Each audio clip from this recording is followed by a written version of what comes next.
ਲਾਸ਼ ਪਈ ਸੀ ਉੱਤੇ ਟਿੱਪ ਮਾਰਿਆ ਜੈਕਸਨ। ਦੂਜੀ ਗੱਲ ਇਹ ਕਿ ਉਹ ਆਪਣਾ ਸਿਕੰਦਰ ਭਾਈ ਦਸੰਬਰ 1915 ਚ ਹੋਇਆ ਹੈ ਸਾਲਾਨਾ ਜਲਸਾ ਇਹਨਾਂ ਦਾ, ਠੀਕ ਹੈ। ਉਹਦੀ ਉਹ ਤਕਰੀਰ ਹੈ ਜਿਹੜੀ ਅਨਵਾਰੇ ਖਿਲਾਫਤ ਚ ਛਪੀ ਹੈ। ਉਹਦਾ ਉਹਨੇ ਚੈਲੰਜ ਕਬੂਲ ਕੀਤਾ ਮੌਲਵੀ ਮੁਹੰਮਦ ਅਲੀ ਲਾਹੌਰੀ ਨੇ।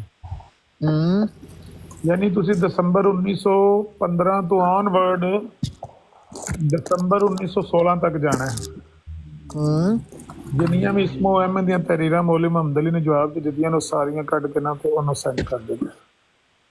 ਹਾਂ ਨਹੀਂ ਉਹ ਆਮਿਰ ਭਾਈ ਮੈਂ ਇਸ ਤਰ੍ਹਾਂ ਕੀਤਾ ਵੀ ਕਿ ਮੁਤਲਕਾ ਕਿਤਾਬ ਦੇ ਇੰਡੈਕਸ ਦੇ ਵਿੱਚ ਜਾ ਕੇ ਨਾ ਉੱਥੇ ਅਜੇ ਮੈਂ ਸਿਰਫ ਜਿਹੜੀ ਹੈਡਿੰਗਸ ਨੇ ਨਾ ਉਹਨਾਂ ਨੂੰ ਹੀ ਵੇਖ ਕੇ ਇਹ 3 ਆਰਟੀਕਲ ਕੱਢੇ ਨੇ। ਹਾਂਜੀ ਤੋ ਇਸਮੋ ਅਹਿਮਦ ਦੇ ਉੱਤੇ ਤੇ ਇੱਕ ਕਹਿਣਾ ਦਾ ਆਪਸ ਦੇ ਵਿੱਚ ਜਿਹੜਾ ਮੁਬਾਹਿਸਾ ਹੋਣਾ ਸੀ ਨਾ ਉਹਦੀ ਸ਼ਰਾਇਤ ਦੇ ਉੱਤੇ। ਹਾਂਜੀ ਹਾਂਜੀ ਉਹ ਅਜੇ ਮੈਂ ਤਾਰੀਖ ਸ਼ਰਾਇਤ ਵਾਲਾ ਚੈੱਕ ਕਰਨੇ ਲਾ ਉਸ ਵਿੱਚ ਚੀਜ਼ਾਂ ਮੌਜੂਦ। ਉਹ ਮੈਂ ਨਹੀਂ ਬਾਈ ਤੁਹਾਨੂੰ ਵੀ ਫਾਰਵਰਡ ਕਰਤਾ ਇਹਨਾਂ ਚ ਨਾ ਇਹ ਜਿਹੜੀਆਂ ਜਿਹੜਾ ਤੁਸੀਂ ਮੈਨੂੰ ਸੈਂਡ ਕੀਤਾ ਨਾ ਮੈਂ ਚੈੱਕ ਕਰ ਲਿਆ ਖੁਦ ਵੀ 16 ਦਸੰਬਰ 1916 ਵਾਲਾ ਇਹ ਤੇ ਉਹਦੀ 2 ਦਸੰਬਰ ਵਾਲੇ ਦਾ ਜਵਾਬ ਹੈ ਨਾ ਅੱਗੋਂ 16 ਦਸੰਬਰ ਨੂੰ। ਹਾਂਜੀ ਹਾਂਜੀ ਲੇਕਿਨ ਉਹ 16 ਦਸੰਬਰ ਤੋਂ ਪਿੱਛੇ ਨੇ ਉਹਦੀਆਂ ਡੇਟਾਂ, ਉਹ ਨਵੰਬਰ ਦੇ ਨੇ ਜਾਂ ਅਕਤੂਬਰ ਦੇ ਨੇ ਕੋਈ ਆਰਟੀਕਲ। ਦਸੰਬਰ 1915 ਦੀ ਗੱਲ ਕਰਦੇ ਪਿਓ? ਸਿਕੰਦਰ ਮਿਰਜ਼ਾ ਮੇਰੀ ਗੱਲ ਸੁਣਨਾ, ਸਿਕੰਦਰ ਮਿਰਜ਼ਾ ਨਹੀਂ ਇਹ ਨਹੀਂ ਗੱਲ ਬਣਨੀ। ਆਮਰ ਬਾਈ ਨੂੰ ਛੱਡ ਗੱਲ ਮੇਰੇ ਨਾਲ ਕਰ ਤੈਨੂੰ ਮੈਂ ਇਹਦੀਆਂ ਤਰੀਰਾਂ ਭੇਜਾਂਗਾ ਕਿ ਜਿੱਥੋਂ ਇਹ ਗੱਲ ਸ਼ੁਰੂ ਹੋਈ ਹੈ ਅਲਫਾਜ਼ਾਂ ਦੀ ਸਾਰੀ ਗੱਲ ਮੌਜੂਦ ਹੈ। ਪਹਿਲੀ ਗੱਲ ਕਿਹੜੀ ਲਿਖੀ ਗਈ ਅਨਵਾਰੇ ਖਿਲਾਫਤ ਤੋਂ ਬਾਅਦ ਚੱਲਣ ਦੀ ਗੱਲ ਸ਼ੁਰੂ ਕਿੱਥੋਂ ਹੋਈ ਹੈ ਉਹਦੇ ਮੁਤਾਬਕ ਅਗਲਾ ਜਵਾਬ ਲੱਭਣਾ ਹੈ। ਠੀਕ ਹੈ ਠੀਕ ਹੈ ਠੀਕ ਹੈ। ਮਿਰਜ਼ਾ ਮਸਰੂਰ ਨਾ ਬਾਣੋ, ਮਿਰਜ਼ਾ ਮਸਰੂਰ ਨਾ ਬਣ ਤੂੰ। ਠੀਕ ਹੈ ਠੀਕ ਹੈ ਨਾ ਤੇ ਚਾਰੇ ਨਾਲ ਗੱਪ ਲਾਉਣ ਦੇ ਅਸੀਂ ਕੰਮ ਕਰ ਲੈਣੇ ਆ। ਨਹੀਂ ਭਾਈ ਤੁਸੀਂ ਮੈਨੂੰ ਜਿਹੜਾ ਵੇ ਨਾ ਇਨਬਾਕਸ ਦੇ ਵਿੱਚ ਦੱਸਿਓ ਥੋੜੀ ਦੇਰ ਤੱਕ ਅਜੇ ਮੈਂ ਛੁੱਟੀ ਕਰਨ ਲੱਗਾ ਕੰਮ ਤੋਂ ਤੇ ਆਪੇ ਇਨਸ਼ਾਅੱਲਾ ਫਿਰ ਜਿਹੜਾ ਵੇ ਨਾ ਤੁਸੀਂ ਮੈਨੂੰ ਮੈਂ ਤੁਹਾਨੂੰ ਤਰਤੀਬ ਬਣਾ ਕੇ ਲਿਖ ਦਾਂਗਾ ਕਿ ਗੱਲ ਪਹਿਲੇ ਹੋਈ ਹੈ ਤੇ ਬਾਅਦ ਵਿੱਚ ਹੋਈ ਹੈ, ਬਾਕੀ ਮੈਂ ਆਪ ਹੀ ਕੱਢ ਲੈਣਾ ਤਰੀਕਾ, ਕੋਈ ਮਸਲਾ। ਇਹ ਅਫਕਾਰ ਮੌਜੂਦ ਨੇ ਇਹ ਅਫਕਾਰ ਚ ਨਾ ਅਫਕਾਰ ਮੁਹੰਮਦ ਅਲੀ ਵਿੱਚ ਮੌਜੂਦ ਹਾਂਜੀ ਅਫਕਾਰ ਉਹਦੀਆਂ ਕੋਈ 6-7 ਜਿਲਦਾਂ ਪਈਆਂ ਨੇ। ਬਸ ਠੀਕ ਹੈ ਮੈਂ ਕੱਢ ਲੈਸਾਂ, ਕੋਈ ਮਸਲਾ ਨਹੀਂ ਮੈਨੂੰ। ਲਓ ਜੀ ਫੀਰ ਸ਼ੇਖ ਸਾਹਿਬ ਫੀਰ ਸ਼ੇਖ ਸਾਹਿਬ ਮੈਂ ਲੱਭ ਲੈਸਾਂ ਤੇ ਮਸਲਾ ਹੀ ਕੋਈ ਵੀ ਨਹੀਂ। ਜਿਹੜੀ ਤੁਹਾਨੂੰ ਪੂਰੇ ਸਾਲ ਦੇ ਅਖਬਾਰ ਮੈਂ ਲੱਭ ਲੈਸਾਂ ਸਿਰਫ ਮੈਂ ਦੱਸਿਆ ਕਿ ਮੇਰਾ ਰਾਬਤਾ ਨਹੀਂ ਕੋਈ ਵੀ ਨਹੀਂ। ਜਿਹੜੀ ਤੁਹਾਨੂੰ ਪੂਰੇ ਸਾਲ ਦੇ ਅਖਬਾਰ ਮੈਂ ਲੱਭ ਲੈਸਾਂ ਸਿਰਫ ਮੈਂ ਦੱਸਿਆ ਕਿ ਮੇਰਾ ਰਾਬਤਾ ਨਹੀਂ ਕੋਈ ਵੀ ਨਹੀਂ। ਮਾਈਕ ਨੂੰ ਮਿਊਟ ਇੱਕ ਵਾਰੀ ਨਾ ਟਿਕਟੌਕ ਨੂੰ ਮਿਊਟ ਕਰਕੇ ਤੇ ਸੌਰੀ ਉਧਰ ਕਰਕੇ ਨਾ ਮਿਨੀਮਾਈਜ਼ ਕਰਕੇ ਨਾ ਟਿਕਟੌਕ ਨੂੰ ਮਿਨੀਮਾਈਜ਼ ਕਰਕੇ ਫਿਰ ਦੁਬਾਰਾ ਉਹਨੂੰ ਚੁੱਕੋਗੇ ਤੇ ਸਹੀ ਹੋ ਜਾਏਗਾ। ਮਾਈਕ ਕਈ ਵਾਰੀ ਇੰਝ ਕਰਨ ਲੱਗ ਪੈਂਦਾ, ਕੋਈ ਦਿਨਾਂ ਤੋਂ ਟਿਕਟੌਕ 'ਚ ਪ੍ਰੋਬਲਮ ਵੀ ਚੱਲਦੀ। ਮੈਂ ਕਹਿੰਦਾ ਜਿਹੜੀ ਤੁਹਾਨੂੰ ਫਟੀਕ ਪਾਈ ਸੀ ਉਹ ਸਿਕੰਦਰ ਭਾਈ ਨੇ ਕੱਢ ਛੜੀ, ਉਹ ਵਾਲਾ ਕੱਢ ਲਿਆਂਦਾ ਹੈ ਪਰ ਹੁਣ ਇਸ ਵੇਲੇ ਪੜ੍ਹਨ ਦਾ ਟਾਈਮ ਨਹੀਂ। ਉਹਦੇ 'ਚ ਨਾ ਮੌਲਵੀ ਮੁਹੰਮਦ ਅਲੀ ਲਾਹੌਰੀ ਨੇ ਮੰਨਿਆ ਕਿ ਜ਼ਿੱਲੀ ਬਰੂਜ਼ੀ ਤੌਰ ਤੇ ਮੈਂ ਮਿਰਜ਼ਾ ਸਾਹਿਬ ਨੂੰ ਮੰਨਣਾ ਵਾ ਕਿ ਉਹ ਇਸਮੋ ਅਹਿਮਦ ਦੇ ਮਿਸਤਾਕ ਨੇ। ਮੈਨੂੰ ਵੀ ਭੇਜ ਛੱਡਣਾ ਉਹ ਵਾਲਾ ਜਦੋਂ ਤੁਹਾਨੂੰ। ਹਾਂ ਬਿਲਕੁਲ ਮਿਲ ਜਾਂਦਾ। ਹੁਣ ਜਦੋਂ ਉਹਨੇ ਟੱਪਾ ਜੋ ਉੱਥੇ ਜਾ ਮਾਰਿਆ ਜਿੱਥੇ ਲਾਸ਼ ਪਈ ਸੀ ਤੇ ਹੁਣ ਤੇ ਲੱਭ ਹੀ ਜਾਏਗਾ, ਹੁਣ ਕਿੱਥੇ ਜਾਣਾ ਸੀ। ਕਾਤਲ ਦਾ ਪਤਾ ਲੱਗਾ ਲਾਸ਼ ਦਾ?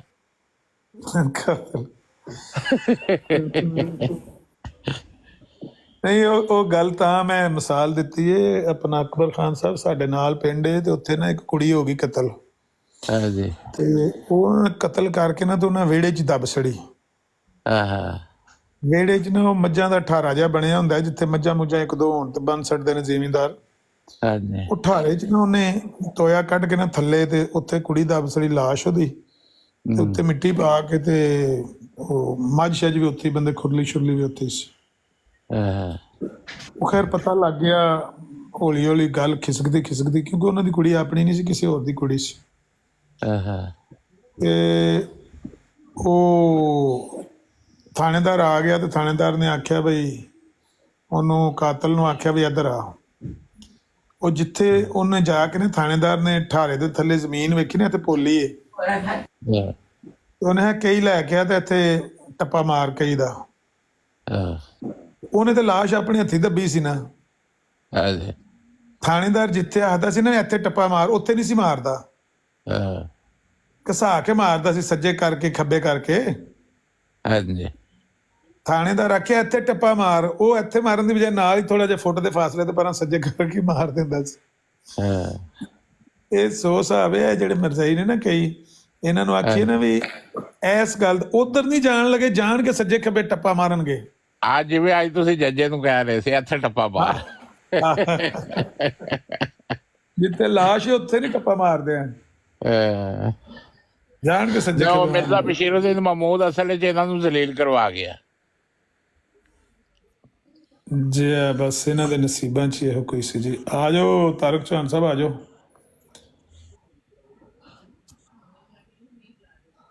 ਨਹੀਂ ਉਹ ਅਸਲ ਦੇ ਵਿੱਚ ਹੁਣ ਇਹਨਾਂ ਨੂੰ ਇੰਨੀ ਕੁ ਪ੍ਰੋਬਲਮ ਬਣੀ ਹੈ। ਉੱਥੇ ਟੋਨੀ ਸਾਹਿਬ ਨੂੰ ਨਾ ਕਿਸੇ ਖਾਤੂਨ ਨੇ ਕਿਹਾ, ਮੇਰੇ ਖਿਆਲ ਹੈ ਕਿ ਬਈ ਮਿਰਜ਼ਾ ਸਾਹਿਬ ਦੇ ਬੇਟੇ ਨੇ ਇਹ ਗੱਲ ਕਹੀ ਹੈ ਕਿ ਇਹ ਸਾਇਦ ਦਾ ਮਿਸਤਾਕ ਸਿਰਫ ਮਸੀਹ ਮਊਦ ਹੀ ਹੈ। ਤੇ ਟੋਨੀ ਸਾਹਿਬ ਕਹਿੰਦੇ ਨੇ ਵੀ ਇਹ ਤੁਸੀਂ ਕਿਸ ਤਰ੍ਹਾਂ ਦੀ ਗੱਲ ਪੇ ਕਰਦੇ ਹੋ ਵੀ ਮੈਨੂੰ ਗੱਲ ਆਮਰ ਨੇ ਦੱਸੀ, ਆਮਰ ਨੂੰ ਪੀਰ ਅਸਕਾਨੀ ਨੇ ਦੱਸੀ, ਪੀਰ ਅਸਕਾਨੀ ਨੂੰ ਫਲਾਣੇ ਨੇ। ਤੁਸੀਂ ਮਿਰਜ਼ਾ ਸਾਹਿਬ ਦੀ ਦੱਸੋ, ਮਿਰਜ਼ਾ ਸਾਹਿਬ ਨੇ ਕਿਹਦੇ ਬਾਰੇ ਲਿਖਿਆ ਹੈ? ਮਿਰਜ਼ਾ ਸਾਹਿਬ ਨੇ ਇਹ ਸਾਇਦ ਦਾ ਮਿਸਤਾਕ ਕਿਹਨੂੰ ਕਿਹਾ ਹੈ? ਭਾਈ ਇੰਜ ਤੇ ਨਹੀਂ ਟੋਨੀ ਸਾਹਿਬ, ਟੋਨੀ ਸਾਹਿਬ ਉਹ ਮੁਸਲਿਮ ਮਊਦ ਹੈ, ਉਹ ਆਮ ਬੰਦਾ ਨਹੀਂ ਹੈ। ਹਾਂਜੀ ਭਾਵੇਂ ਜਾਲੀ ਹੈ, ਭਾਵੇਂ ਜਾਲੀ ਹੈ। ਨਹੀਂ ਜਾਲੀ ਤੇ ਤੁਹਾਡੀ ਨਜ਼ਰ 'ਚ ਨਾ, ਉਹਨਾਂ ਦੀ ਨਜ਼ਰ 'ਚ ਤੇ ਅਸਲੀ ਹੈ ਨਾ। ਤੇ ਅਸੀਂ ਸਾਬਤ ਕਰਦੇ ਆ ਨਾ ਜਾਲੀ ਹੈ। ਮੇਰਾ ਕਹਿਣ ਦਾ ਮਕਸਦ ਹੈ ਉਹ ਤੇ ਉਹਨੂੰ ਅਸਲੀ ਮੰਨਦੇ ਨੇ, ਜੇ ਤੂੰ ਕਰ ਦਿਓਗੇ ਜਾਂ ਉਹਨਾਂ ਤਾਂ ਹੀ ਹੋ ਜਾਏਗਾ ਤੇ ਉਹ ਛੱਡ ਦੇਣਗੇ। ਫਿਲਹਾਲ ਮਦਾਦ ਚਾਹਣ ਤੇ ਅਸੀਂ ਸਾਬਤ ਕਰੀਏ ਨਾ। ਅਸੀਂ ਤੇ ਕਹਿੰਦੇ ਆ ਅਮਰ ਸਾਹਿਬ ਨੂੰ ਜੱਜ ਬਿਠਾ ਲੈਂਦੇ ਆ, ਨਾਲ ਇੱਕ ਦੋ ਜੱਜ ਈਸਾਈ ਇੱਕ ਬਿਠਾ ਲੈਂਦੇ ਆ, ਇੱਕ ਹਿੰਦੂ ਬਿਠਾ ਲੈਂਦੇ ਆ, ਇੱਕ ਸਿੱਖ ਬਿਠਾ ਲੈਂਦੇ ਆ, ਦੋ ਮੁਸਲਮਾਨ ਬਿਠਾ ਲੈਂਦੇ ਆ। ਸਾਡਾ ਇੱਕ ਬੰਦਾ ਵੀ ਨਹੀਂ ਹੋਏਗਾ, ਨਾ ਉਹਨਾਂ ਦਾ ਕੋਈ ਬੰਦਾ ਹੋਏਗਾ। ਅਸੀਂ ਸਾਬਤ ਕਰ ਦਿੰਦੇ ਆ। ਅਸੀਂ ਕੁਰਾਨ ਤੋਂ ਸਾਬਤ ਕਰਦੇ ਆ, ਮਿਰਜ਼ਾ ਸਾਹਿਬ ਦੀ ਵਹੀ ਤੋਂ ਸਾਬਤ ਕਰਦੇ ਆ, ਮਿਰਜ਼ਾ ਬਸ਼ੀਰੁੱਦੀਨ ਮਹਿਮੂਦ ਦੀ ਤਹਿਰੀਰਾਂ ਤੋਂ ਸਾਬਤ ਕਰਦੇ ਆ। ਇਹਨੂੰ ਮੈਂ ਜੈਨੂਅਨ ਪ੍ਰਪੋਜ਼ਲ ਮੰਨਦਾ। ਜਿਹੜਾ ਬੰਦਾ ਇਹ ਕਹਿੰਦਾ ਹੈ ਕਿ ਮੈਂ ਗੈਰ ਜਾਨਬਦਾਰ ਬੰਦਿਆਂ ਨੂੰ ਸਰਪੰਚ ਮੰਨਣ ਨੂੰ ਤਿਆਰ ਹਾਂ, ਮੁਨਸਫ ਮੰਨਣ ਨੂੰ ਤਿਆਰ ਹਾਂ, ਸਮਝੋ ਕਿ ਉਸ ਬੰਦੇ ਦੇ ਪੱਲੇ ਕੋਈ ਹੈ। ਟੋਨੀ ਸਾਹਿਬ ਕੀ ਜਵਾਬ? ਪੰਜ ਜੱਜ ਬਿਠਾ ਲਓ ਗੈਰ ਜਾਨਬਦਾਰ, ਅਸੀਂ ਸਾਬਤ ਕਰਨੇ ਆ, ਲੇਕਿਨ ਇਹਨਾਂ ਦੇ ਖਲੀਫੇ ਨੂੰ ਬਾਹਰ ਕੱਢੋ। ਹਾਂ ਜੀ ਟੋਨੀ ਸਾਹਿਬ ਪੱਟੋ ਮਾਈਕ ਵਾਲਾ। ਹੁਣ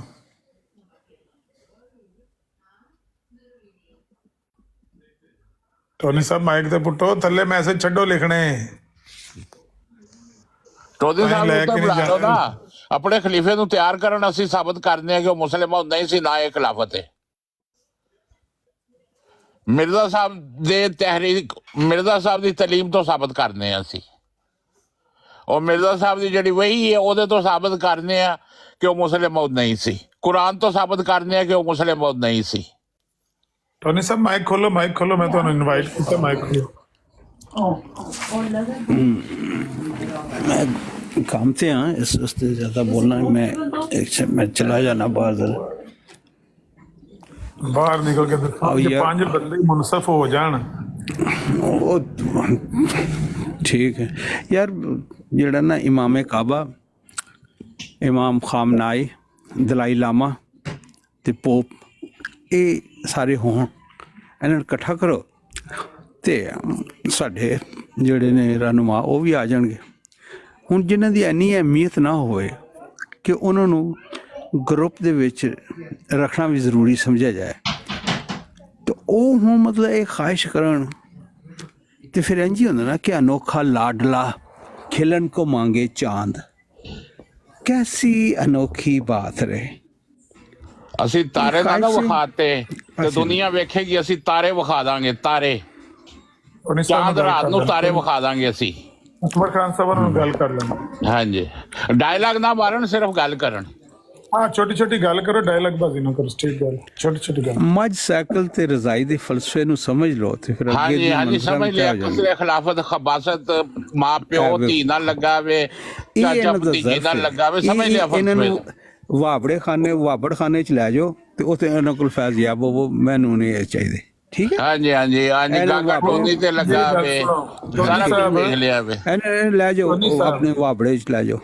ਇੱਕ ਮਿੰਟ ਗੱਲ ਤੇ ਸੁਣੋ ਨਾ, ਇੱਕ ਜੈਨੂਇਨ ਪ੍ਰਪੋਜ਼ਲ ਹੈ ਕਿ ਬਈ ਤੁਸੀਂ ਗੈਰ ਜਾਣਬਦਾਰ ਬੰਦਿਆਂ ਦੇ ਸਾਹਮਣੇ ਅਮਰ ਨਜ਼ੀਰ ਸਾਹਿਬ ਤੁਹਾਨੂੰ ਤਾਂ ਥੋੜੀ ਜੀ ਕੋਈ ਅਕਲ ਅਕਬਰ ਨਹੀਂ ਖਾਨ ਹੈ ਸਾਹਿਬ ਤੁਸੀਂ ਹੁਣ ਮਾਈਕ ਨਹੀਂ ਪੁੱਟਣਾ ਹੈ।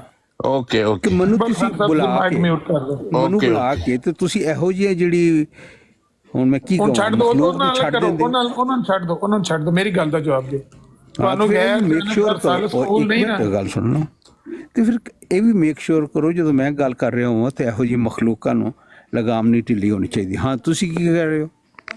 ਮੈਂ ਕਹਿ ਰਿਹਾ ਜਿਹੜਾ ਬੰਦਾ ਗੈਰ ਜਾਨਬ, ਤੁਹਾਡਾ ਤੇ ਅਸੂਲ ਸੀ ਕਿ ਗੈਰ ਜਾਨਬਦਾਰ ਸਾਲਸ ਔਰ ਬਰਾਬਰੀ ਦੇ ਹਕੂਕ।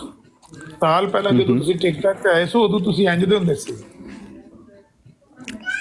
ਹੁਣ ਤਾਂ ਤੁਸੀਂ ਕੋਈ ਕਿਸੇ ਹੋਰ ਟਾਈਪ ਦੇ ਹੀ ਮਖਲੂਕ ਹੋ ਗਏ। ਹਾਂਜੀ ਉਹ ਕਹਿੰਦੇ ਨੇ ਕਿ 5 ਬੰਦੇ ਗੈਰ ਜਾਨਬਦਾਰ ਕੌਮਾਂ ਦੇ ਲੈ ਲੈਣੇ ਆ, ਠੀਕ ਹੈ। ਉੱਥੇ ਫੈਸਲਾ ਕਰਨੇ ਆ ਮੁਸਲਿਮ ਮੌਦ ਦਾ। ਕਰਦੇ ਹੋ ਮਿਰਜ਼ਾ ਸਾਹਿਬ ਦੀਆਂ ਤਹਿਰੀਰਾਂ ਤੋਂ, ਮਿਰਜ਼ਾ ਸਾਹਿਬ ਦੀਆਂ ਤਾਲੀਮਾਂ। ਤੁਹਾਡੇ ਅਲੇ ਹਦੀਸ ਦਾ ਜਿਹੜਾ ਮਰਕਜ਼ੀ ਜਿਹੜਾ ਇਮਾਮ ਖਾਨਾ ਤੋਂ ਆ ਗਏ ਨੇ ਤੁਸੀਂ ਜੀ ਹੈਗੇ ਹੋ। ਮਿਰਜ਼ਾ ਸਾਹਿਬ ਦੇ ਮੁਸਲਿਮ ਮੌਦ ਨਾਲ ਅਹਿਲ ਹਦੀਸਾਂ ਦਾ ਕੀ ਤਲਕ ਹੈ? ਤਲਕ ਦੁਸ਼ਮਣੀ ਦਾ ਨਾ। ਲੋ ਭਾਈ ਇਹ ਸਾਡੇ ਵਾਸਤੇ ਤੁਸੀਂ ਇੱਕੋ ਜਿਹੇ ਦੁਸ਼ਮਣ ਹੋ, ਜੇ ਤੁਸੀਂ ਤੁਹਾਨੂੰ ਸਮਝਾਈਂਦਾ ਇਹਨਾਂ ਨੂੰ ਸਮਝਣਾ। ਵਹੀ ਅਸੀਂ ਵੀ ਵਾਬੀਆਂ ਨੇ ਖਾਹਿਸ਼ ਹੈ ਨਾ ਕਿ ਮਿਰਜ਼ਾ ਸਾਹਿਬ ਆ ਜਾਣ, ਸਾਡੇ ਉਹ ਸੁਪਰੀਮ ਲੀਡਰ ਨੇ। ਤੁਹਾਡੇ ਸੁਪਰੀਮ ਲੀਡਰ ਕੋਈ ਹੈ? ਕੋਈ ਵਾਲੀ ਵਾਰਿਸ ਹੈ ਤੁਹਾਡਾ ਅੱਜ ਦੇ ਦੌਰ 'ਚ? ਤੁਹਾਡਾ ਵਾਲੀ ਵਾਰਿਸ ਹੈ ਅੱਜ ਦੇ ਦੌਰ 'ਚ ਕੋਈ ਦੁਨੀਆ ਤੇ? ਤੁਹਾਡਾ ਕੌਣ ਹੈ? ਤੁਸੀਂ ਮਿਰਜ਼ਾ ਮਸਰੂਰ ਅਹਿਮਦ ਸਾਹਿਬ ਅੱਯਦਹੁੱਲਾਹ ਤਾਲਾ ਬਿਨਸਰ ਅਜ਼ੀਜ਼। ਅਯਦੁੱਲਾ ਤਾਲਾ ਦੇ ਕੁੜੀ ਨੇ ਚਿਕ ਸੜਿਆ ਤੇ ਉਹ ਗੁੱਲੀਆਂ ਬਣਾ ਕੇ ਬਹਿ ਰਿਹਾ ਅਯਦੁੱਲਾ। ਇਹ ਤੇ ਤੁਮਤਾਂ ਲਗਾਉਣ ਵਾਲੇ ਤੇ ਜਿਸ ਮਰਜ਼ੀ ਲਾ ਦੋ। ਤਾਂ ਰਿਕਾਰਡਿੰਗ ਮੌਜੂਦ ਹੈ। ਅੱਛਾ ਰਿਕਾਰਡਿੰਗ ਤੁਮਤਾਂ ਨਹੀਂ ਹੁੰਦੀਆਂ? ਜਿਹੜੀ ਰਿਕਾਰਡਿੰਗ ਹੋ ਜਾਏ ਉਹ ਸੱਚ ਮੰਨਿਆ ਜਾਏਗਾ। ਜਿਹੜੀ ਰਿਕਾਰਡਿੰਗ ਹੋ ਜਾਏ ਮੈਂ ਇੱਥੇ ਰਿਕਾਰਡਿੰਗ ਕੋਲ ਲਵਾ ਲਵਾਂ ਕਿ ਅਮਰ ਨਜ਼ੀਰ ਸਾਹਿਬ ਜਿਹੜਾ ਨਾ ਉੱਥੇ ਲਵਾਤਤ ਦੇ ਕੇਸ ਤੇ ਉਹ ਇੱਥੇ ਆਏ ਨੇ ਤੇ ਉਹਦੇ ਵਿੱਚ ਉਹ ਸਬੂਤ ਦੇ ਤੌਰ ਤੇ ਪੇਸ਼ ਕੀਤਾ ਜਾਏਗਾ। ਅੱਛਾ ਬਾਰਾਂ ਚਲੋ ਟੂ ਦੀ ਪੁਆਇੰਟ ਗੱਲ ਕਰੋ।